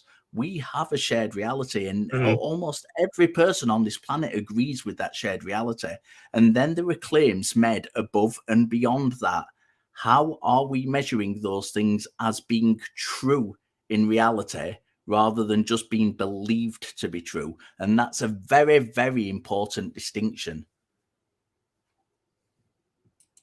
Well, this is, like I said before, this is the subject of the entire conversation of itself is not, it's not taking place in measurable reality. That's the subject of the conversation is beyond what is measurable. So why do we believe it's a real thing then? Why do we believe it exists at all? And it's not just a case of it's a feeling within us. Let's take the time element of it. It's a feeling within us because that's something we can measure. Why should we believe that we've been sat in meditation for 6 hours when in actual fact it's only 10 minutes to everything we have in this shared reality, which we can use to confirm it? Everything says it's been 10 minutes, but we have this feeling within us that it's been 6 hours. Why do we trust the feeling over all those measuring things, all those measuring devices we have, all of this shared reality? Because it's very easy to say, well, it's this ultimate reality that's beyond it, that and this is the only way to connect to it. But there's no way to say that we do not have a good reason to think that is the case. We have reason to believe it's an experience, and it is an experience, but we don't have a good reason to say that it is reality itself. So I'm forced to wonder. It seems like, I mean, this channel is called the Atheist Experience, and there seems to be a lot of just very adamantly arguing against any subject of spirituality, even though the basis of your argument is that you don't know if there's a God. We haven't, Josh, Josh, can I just correct you? We haven't argued once against an alternative reality. What we have done is asked for evidence for that reality. And that is a very, very different thing. Both myself and Ben, I believe, I know Ben well enough to say we are open to these things being real. But there needs to be good reasons to believe that these things are real, rather than just statements that these things are real. And we've encountered it on call after call tonight, where people have said, well, I feel that that's the case. That is not a good reason. That is demonstrably not a good reason to believe it. That's demonstratable, because we can take 6 people with 6 different feelings about how they are sure that their experience of reality is something beyond this measurable one that we have. And yet in every case, they contradict each other. There's no external way of measuring them. The very, very, very, very, very best we can say is that one of them might be true, but we have no good reason to distinguish that one of them is true.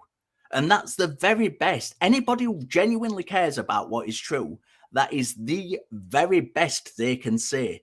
And I would not argue against one of those realities being true unless I had specific evidence or specific proof against one of those realities being true. And in some cases, in some of these cases, there is that. But just to say, oh, there's this kind of this thing beyond this vague thing beyond us, which we can connect to, which is called reality, which you've got to be a certain state to and you've got to experience. That doesn't tell us anything about whether it is actually true. as much as you believe it, as much as it feels good, as much as you are in a state of ecstasy, whether through meditation or some kind of religious practice or some kind of drug, whether no matter how much it feels real, that is not a good reason to believe it is real when everything else we have in this shared reality does not confirm it. Well, how do you account for consensus in those experiences? There's a decent amount. There is no. Okay, that brilliant, brilliant. brilliant. There is no consensus in these experiences. What there is there. What we've got scientific papers on this. We have actual scientific papers on this, and when you look at those scientific papers, you will see that the authors cherry pick. They cherry pick what they want mystical experiences to contain. They dismiss cultural aspects. So I've literally just given you the 6 kind of things that Stace came up with: sacredness, noetic quality, deeply positive moods, ineffability, paradoxicality, and transcendence of time and space. They are these things that across these mystical experiences, people kind of seem to experience, whether it's through taking drugs or through meditation or whatever. They seem to experience these things. But when you look at different aspects, they experience other things as well. They things that are particular to their religion. Some people might be attributing it to Allah. Some people might be attributing it to Vishnu. Some people might be attributing it to the Tao or the Dharma or whatever. But there are slightly different things within those experiences. They aren't all exactly the same. And do you know how supporters of these things deal with this? They just dismiss the bits that don't match, and they take the ones that do and use them. And all the things that don't match, they hand wave them away as some kind of cultural phenomena or phenomena specific to that religion. So what they're saying is, well, you're experiencing, let's say the Tao. You're experiencing the Tao, and that has a particular experience which is different from the experience of Buddhist meditation. But because it doesn't match this criteria where they all match, we're going to dismiss that part. That's really bad practice. That is awful, awful practice when you're going to cherry pick the criteria you're using to get a result so you get that result. That's really, really bad practice. I don't condone that in any way, shape, or form. I can talk about all my meditative experience has been specifically from a Buddhist aspect. And I can talk about the 4 jhanas and the subtle kind of, in Buddhism, you have what's called the 4 jhanas, that are kind of 4 subtle states of meditative awareness that take you through on different things. These would be dismissed. The very subtle states, they're talking about a lot of what you've talked about, but they would be dismissed because they don't fit into this encompassing criteria that everybody who has these mystical experiences, so-called mystical experiences, share. So they're dismissed. That's bad practice, sir. That is really, really bad practice. And I'm going to let Ben have a word because I've been talking forever. No, but that's kind of where I was going to. It's like are these experiences the same? And if not, what are the differences? But also, like, there are certain things that could potentially be factors as well. And so this is again a case where I can't make the leap to this is something supernatural. At most I can say is I could say this is potentially a coincidence. It could be that there's some cultural aspect that is overlapping with these people. Maybe there's sleep deprivation, maybe there's a substance. Like, there's so many variables that we haven't worked through, and I can't really say that I would be confident in any particular answer, but there are plenty of things we need to go through before we get to supernatural. So I disagree with the framing of God as something that's supernatural. So hold on. you say that you disagree with it being supernatural, but this whole time you've been talking about consciousness in different dimensions or things that like, so I think when we're talking about supernatural, we're saying things that are outside of that observable reality, which you had said that your spiritual belief Okay. is something outside of that. So that's what we mean. Yeah, maybe Well, to me, this. Yeah. to me, like it would just be considered part of the fabric of reality. And I mean, in theoretical physics, there's mathematically they have shown that higher dimensions work in a mathematical sense. So That's all theory, though, right? That's all theory, and theory is great. But theory is, there's a lot of things that we can't really translate into practical use and practical reality. And there's a lot of debate that goes on in like the fields of theoretical mathematics and theoretical physics. Like it's a reason it's theoretical.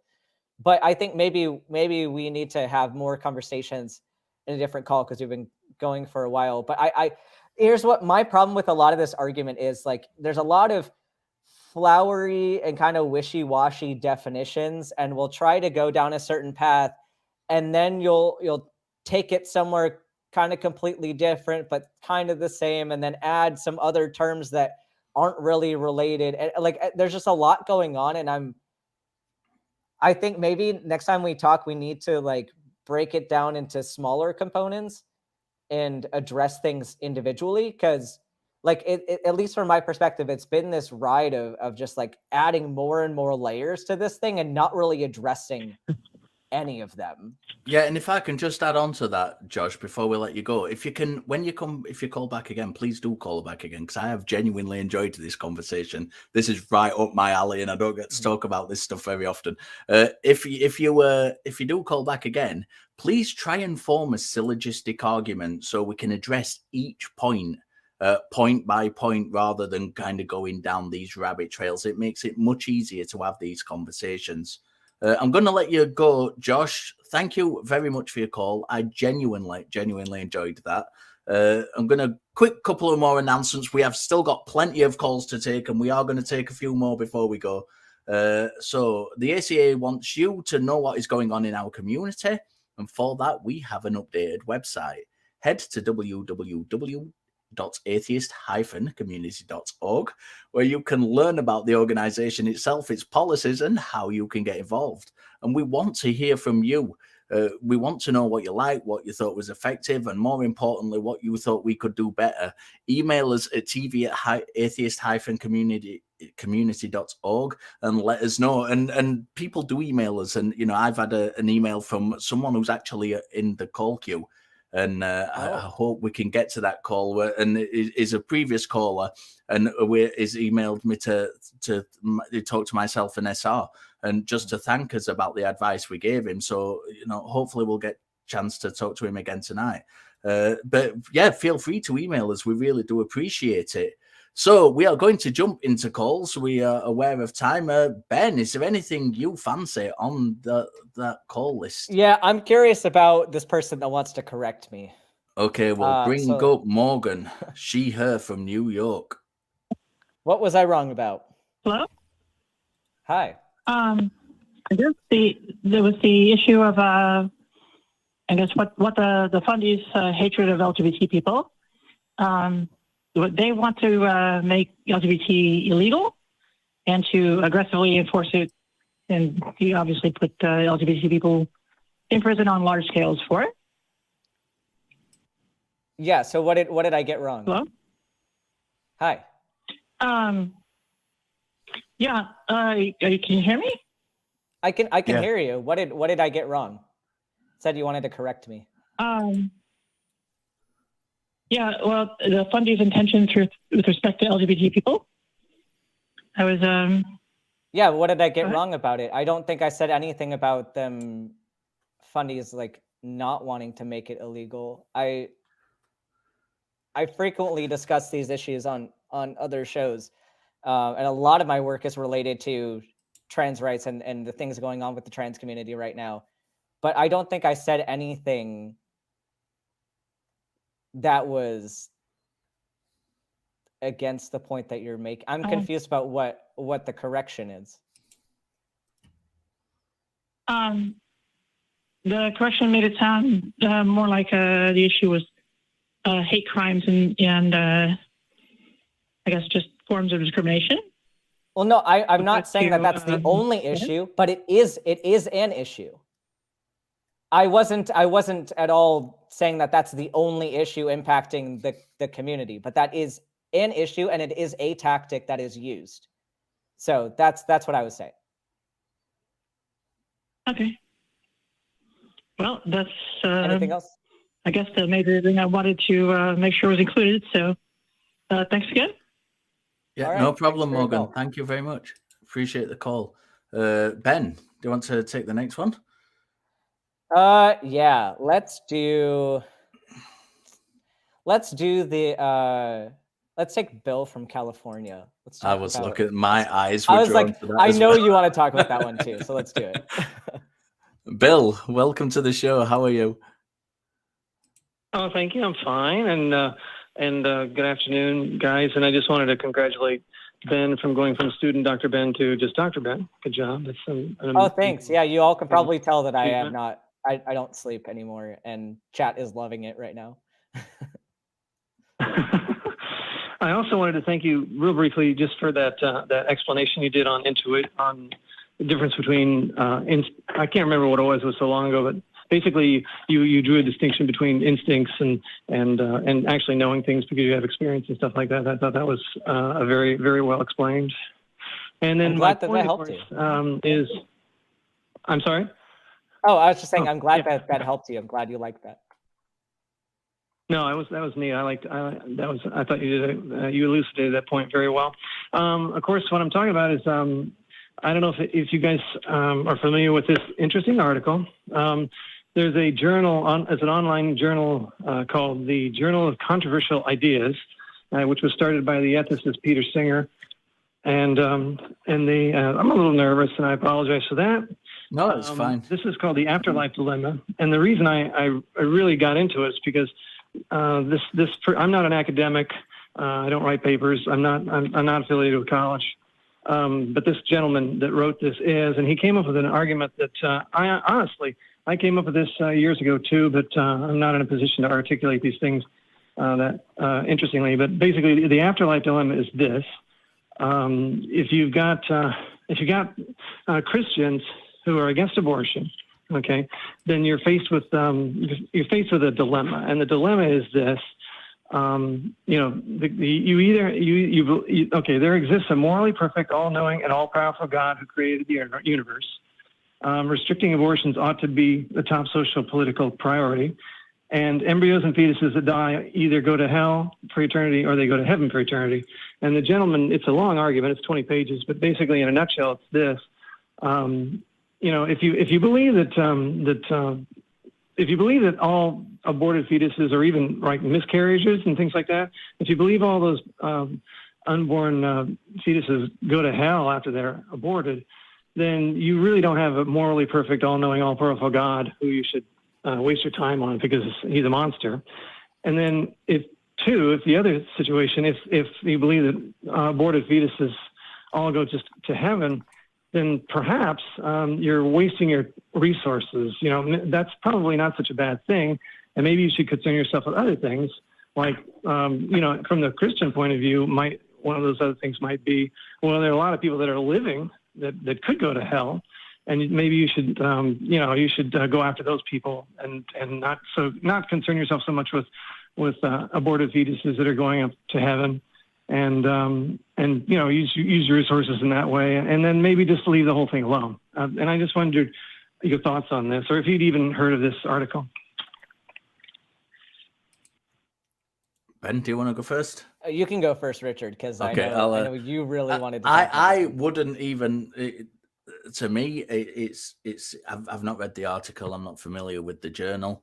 I'm familiar with Peter Singer. Does a lot of ethical work around veganism and things. And I'm not sure that I would even. I think it's okay. You can make the argument, but I wouldn't even go that far. I would say that we can trace the concept of hell to begin with. So what is even the justification for believing in a hell when we can actually trace how the concept of it developed? And the idea of souls going to heaven is not even a biblical idea. It's a Platonic idea. All the early church, well, not all the early church fathers, some of the early church fathers believed that, took Plato's stance, that God sent a soul down to be in a body, and then when you died, that soul went back up to God. And there were variations on this. Some of them believed it was a repeatable process. Some of them, controversially, even believed that this was a repeating process, and in some of the repetition, Jesus was the bad one and the devil was the good one. This isn't me slagging off Christianity. This is one of the beliefs of some of the early church fathers. These are the people who kind of put Christianity as we have it together today. So there are lots of different ideas. We can see where these ideas came from.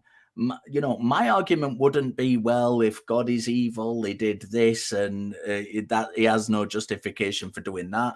My argument would be, why do you believe in this shit to begin with? Because we can literally see how the idea developed.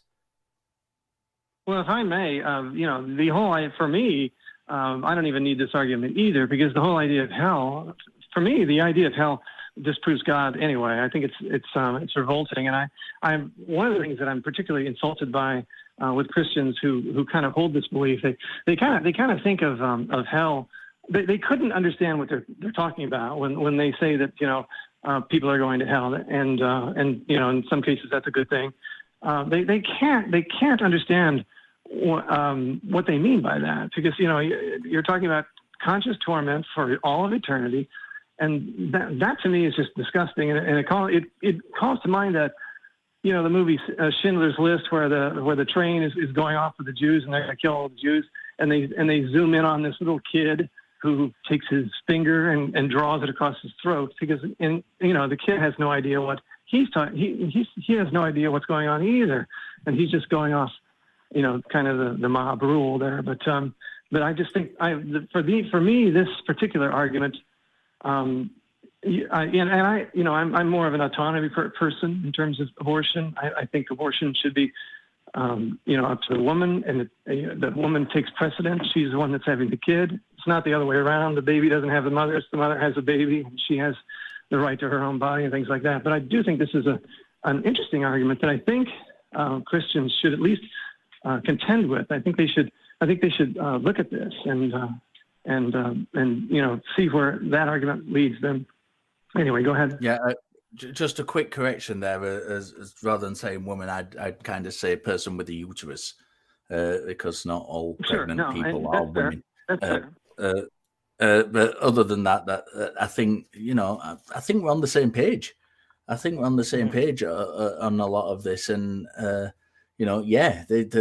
bad arguments. They are bad arguments, and there's lots of different ways to challenge them, and that's why we do this show, so people who have these arguments can give us a call and talk to us about them, and let us have those discussions with them. But good points. I'm gonna let you go, Bill. I appreciate your call, and listen, there's no need to be nervous when you're talking to me and Ben ever, because we are the most two idiotic people you'll ever meet in the world. I mean, I did tell a couple people to shut up, and I yelled a little bit, but I don't do that to everybody. No, so. Just me. Just me.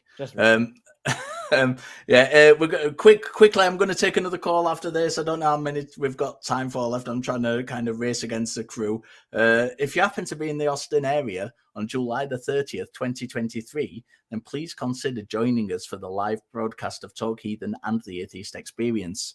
Doors open at noon, and we really hope to see you there. We really like to get people down in that studio. It's great having those live studio audiences. Let's have a look. Oh, I wanted. There's so many of these. I'm going to take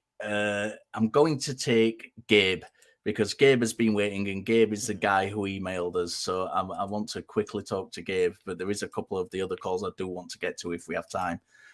Gabe, how are you? Hey, Mr. Gilliver. Hi, student Dr. Ben. Thank you for responding to the email. I just read it at 3 in the morning. No, it's not that time for me, so it's fine. I wanted to talk to you about the response my parents gave me. You know, like I lent them the book, the Demon Haunted World by Carl Sagan. My mom read it; she liked it and everything. But then Gabe, later, very quickly, changed her mind. Gabe, very quickly, just for the sake of the audience, do you want to kind of go over what you asked us previously and kind of the advice we gave you and how that helps? Okay, yes. Well, I think I talked to you about how I won't have to speak to conservative Catholic parents who are medical doctors and who are very religious, and how to speak about, I guess, atheism and about, you know, I guess the beliefs that they have that are not correct. Yeah. I guess that sums it up more or less. I don't know. I forgot more or less because it's been a while too. No, that's fine. So what's the kind of follow up on that? I know we've spoken by email, but just for the sake of the viewers and the listeners, what is the kind of follow up to that last conversation we had? Well, I lended the Demon Haunted World by Carl Sagan. My mom read the book. She liked the book. She talked about her friends, how they have like a negative ideas that contradict science. And I know once she started talking about that, I talked to her about, you know, the Bible. I showed her the Exodus 21, Leviticus 25 instructions on slavery, and she was horrified by it. She was horrified by what you know she believed. You know, we had a conversation about evolution, about Adam and Eve. If my parents actually do believe in Adam and Eve, they stopped me and said, no, those are myths. You know, we don't believe in Noah's Ark. We don't believe in Adam and Eve. We don't believe in a child battle. And well, the conversation ended there. I come back like 3-4 months later, and they reverted back to everything. They took everything back that we had talked about. Now they're back to their Catholic beliefs. They believe in the devil. They believe in God. They don't. My mom specifically said that she doesn't care if the Bible supports slavery or misogyny. That she's okay with slavery and misogyny. And then she tried to tell me about a demonic experience that she had in the house. And I tried to talk to her about it. You know, I asked her why is it the default explanation always something spiritual? I asked her, why can't we apply the scientific method to those types of events? And how do they differ from events from people from different faiths that claim that their God is the one that did that event? But, you know, she basically ran away from the conversation. She said she doesn't want to have conversations with me or anyone. And that's where I was at. Yeah, Ben, have you got any advice or kind of pointers? You weren't involved in the conversation with Gabe the last time he called the show. So kind of what's your take on this? It's a hard one. I think if this is something you want to keep having the discussion with them about, it will probably take a lot of time. And it'll take, even if they start questioning things, they're probably going to have some times where they are more skeptical and start thinking in a better way, but then they'll go back a little bit. And there's certain things with human psychology and everything that will cause them to kind of go back and forth for a little bit potentially.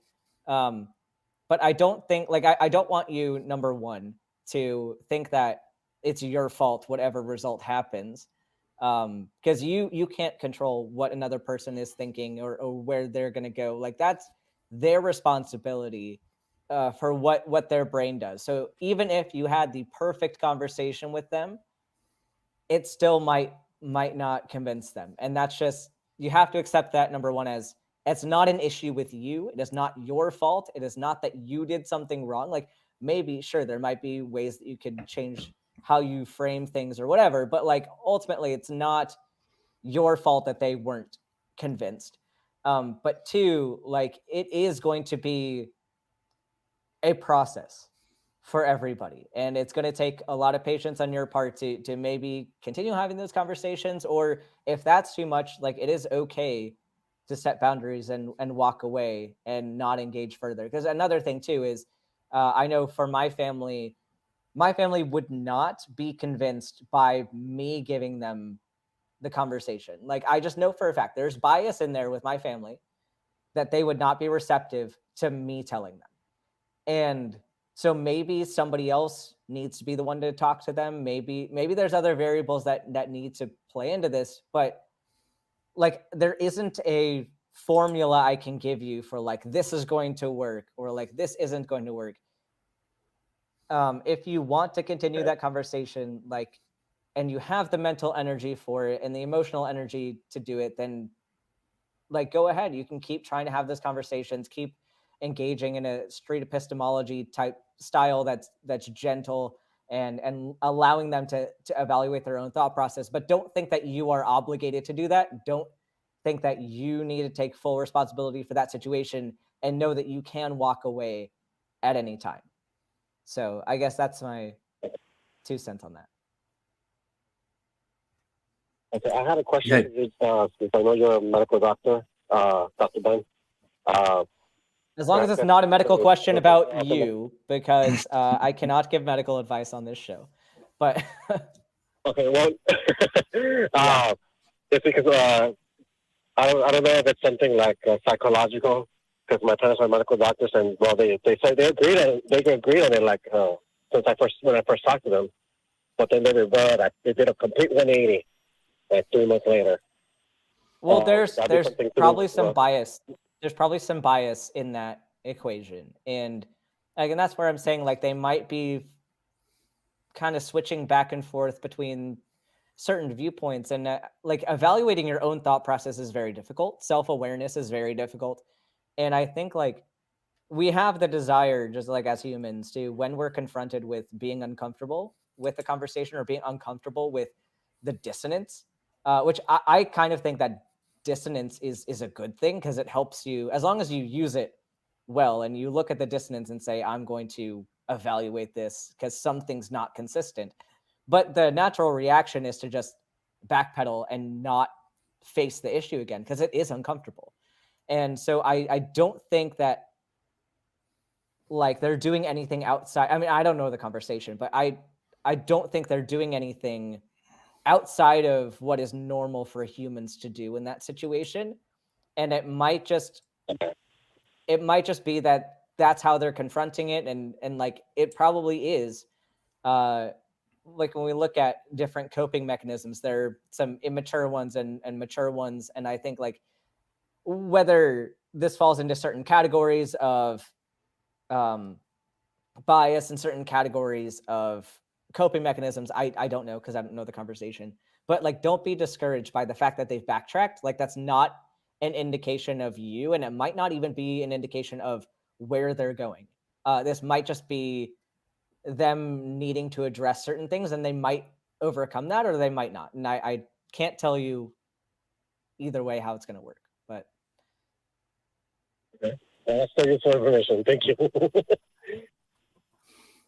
Yeah, thank you, Gabe. We're gonna let you go, but do give us a call back and let us know how you're getting on. And thank you very much for the email. We do appreciate it. And if Gabe is living proof that we do answer emails and we don't just let them disappear into the ether. So if you want to email us, feel free. You are more than welcome. Right. Okay, so have you said to yourself, I really love the content that the ACA creates, but I wish there was a way I could get it all the time? Well, we've got you covered. We now have a 24/7 live stream. AXP TV delivers a constant stream of shows, clips, and specials from over 26 seasons. Can you believe that? Of the Atheist Experience. And now AEN TV provides you with clips from the other shows of the Atheist Experience network, like Talk Heathen, this one, go watch it, Truth Wanted, and Secular Sexuality, to name just a few. Watch or simply listen to your favourite hosts and discover some hosts you've never heard of. Visit tiny.cc/AXPTV and tiny.cc/AENTV to join the fun. Remember, the prompts for this week's question is instead of plagues, God should have sent blank to end Egyptian slavery. Reply in the comments below the video, not in the side chat, because we won't read them there. And tune in at the beginning of next week's episode to hear the top 3 answers. Like and support the like and subscribe to the channel to support us. Become a member, click the join button below the video. Support us on Patreon at tiny.cc/patreonth. You can see the channel that houses all the ACA shows in audio podcast form. Visit tiny.cc/AEN podcasts. You can become a part of the Talk Heathen community in our fan-run Facebook page at tiny.cc/FBTHG. And if you would like to continue the discussion after the show, I will be there. Join us in the ACD, our fan-run Discord server at tiny.cc/ACD Discord. And as always, there's someone else who does something to do with this show a bit. I can't really remember who it is. Oh, it's the crew. Yeah, that's the ones that keep us running and the lights on. Let's have a look at them. What beautiful, beautiful people and cats. Especially the cat. We love the crew. They keep us going. They're the ones who shout at us when we overrun.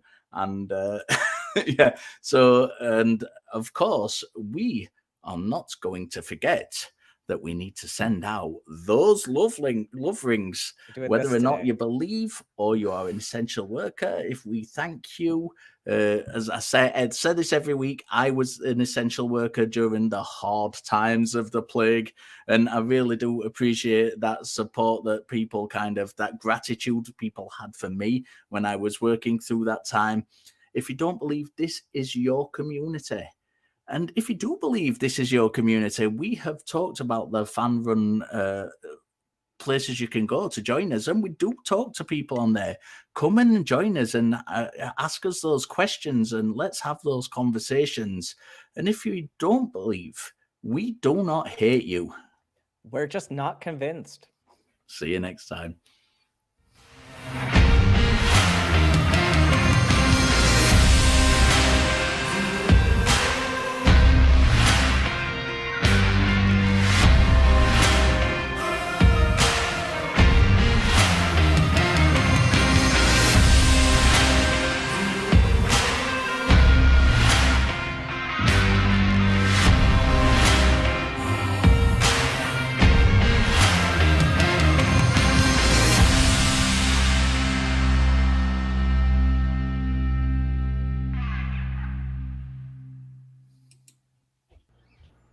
We want the truth, so watch Truth Wanted live Friday at 7 p.m. Central. Visit tiny.cc/YTTW and call into the show at 512-991-9242 or connect to the show online at tiny.cc/calltw.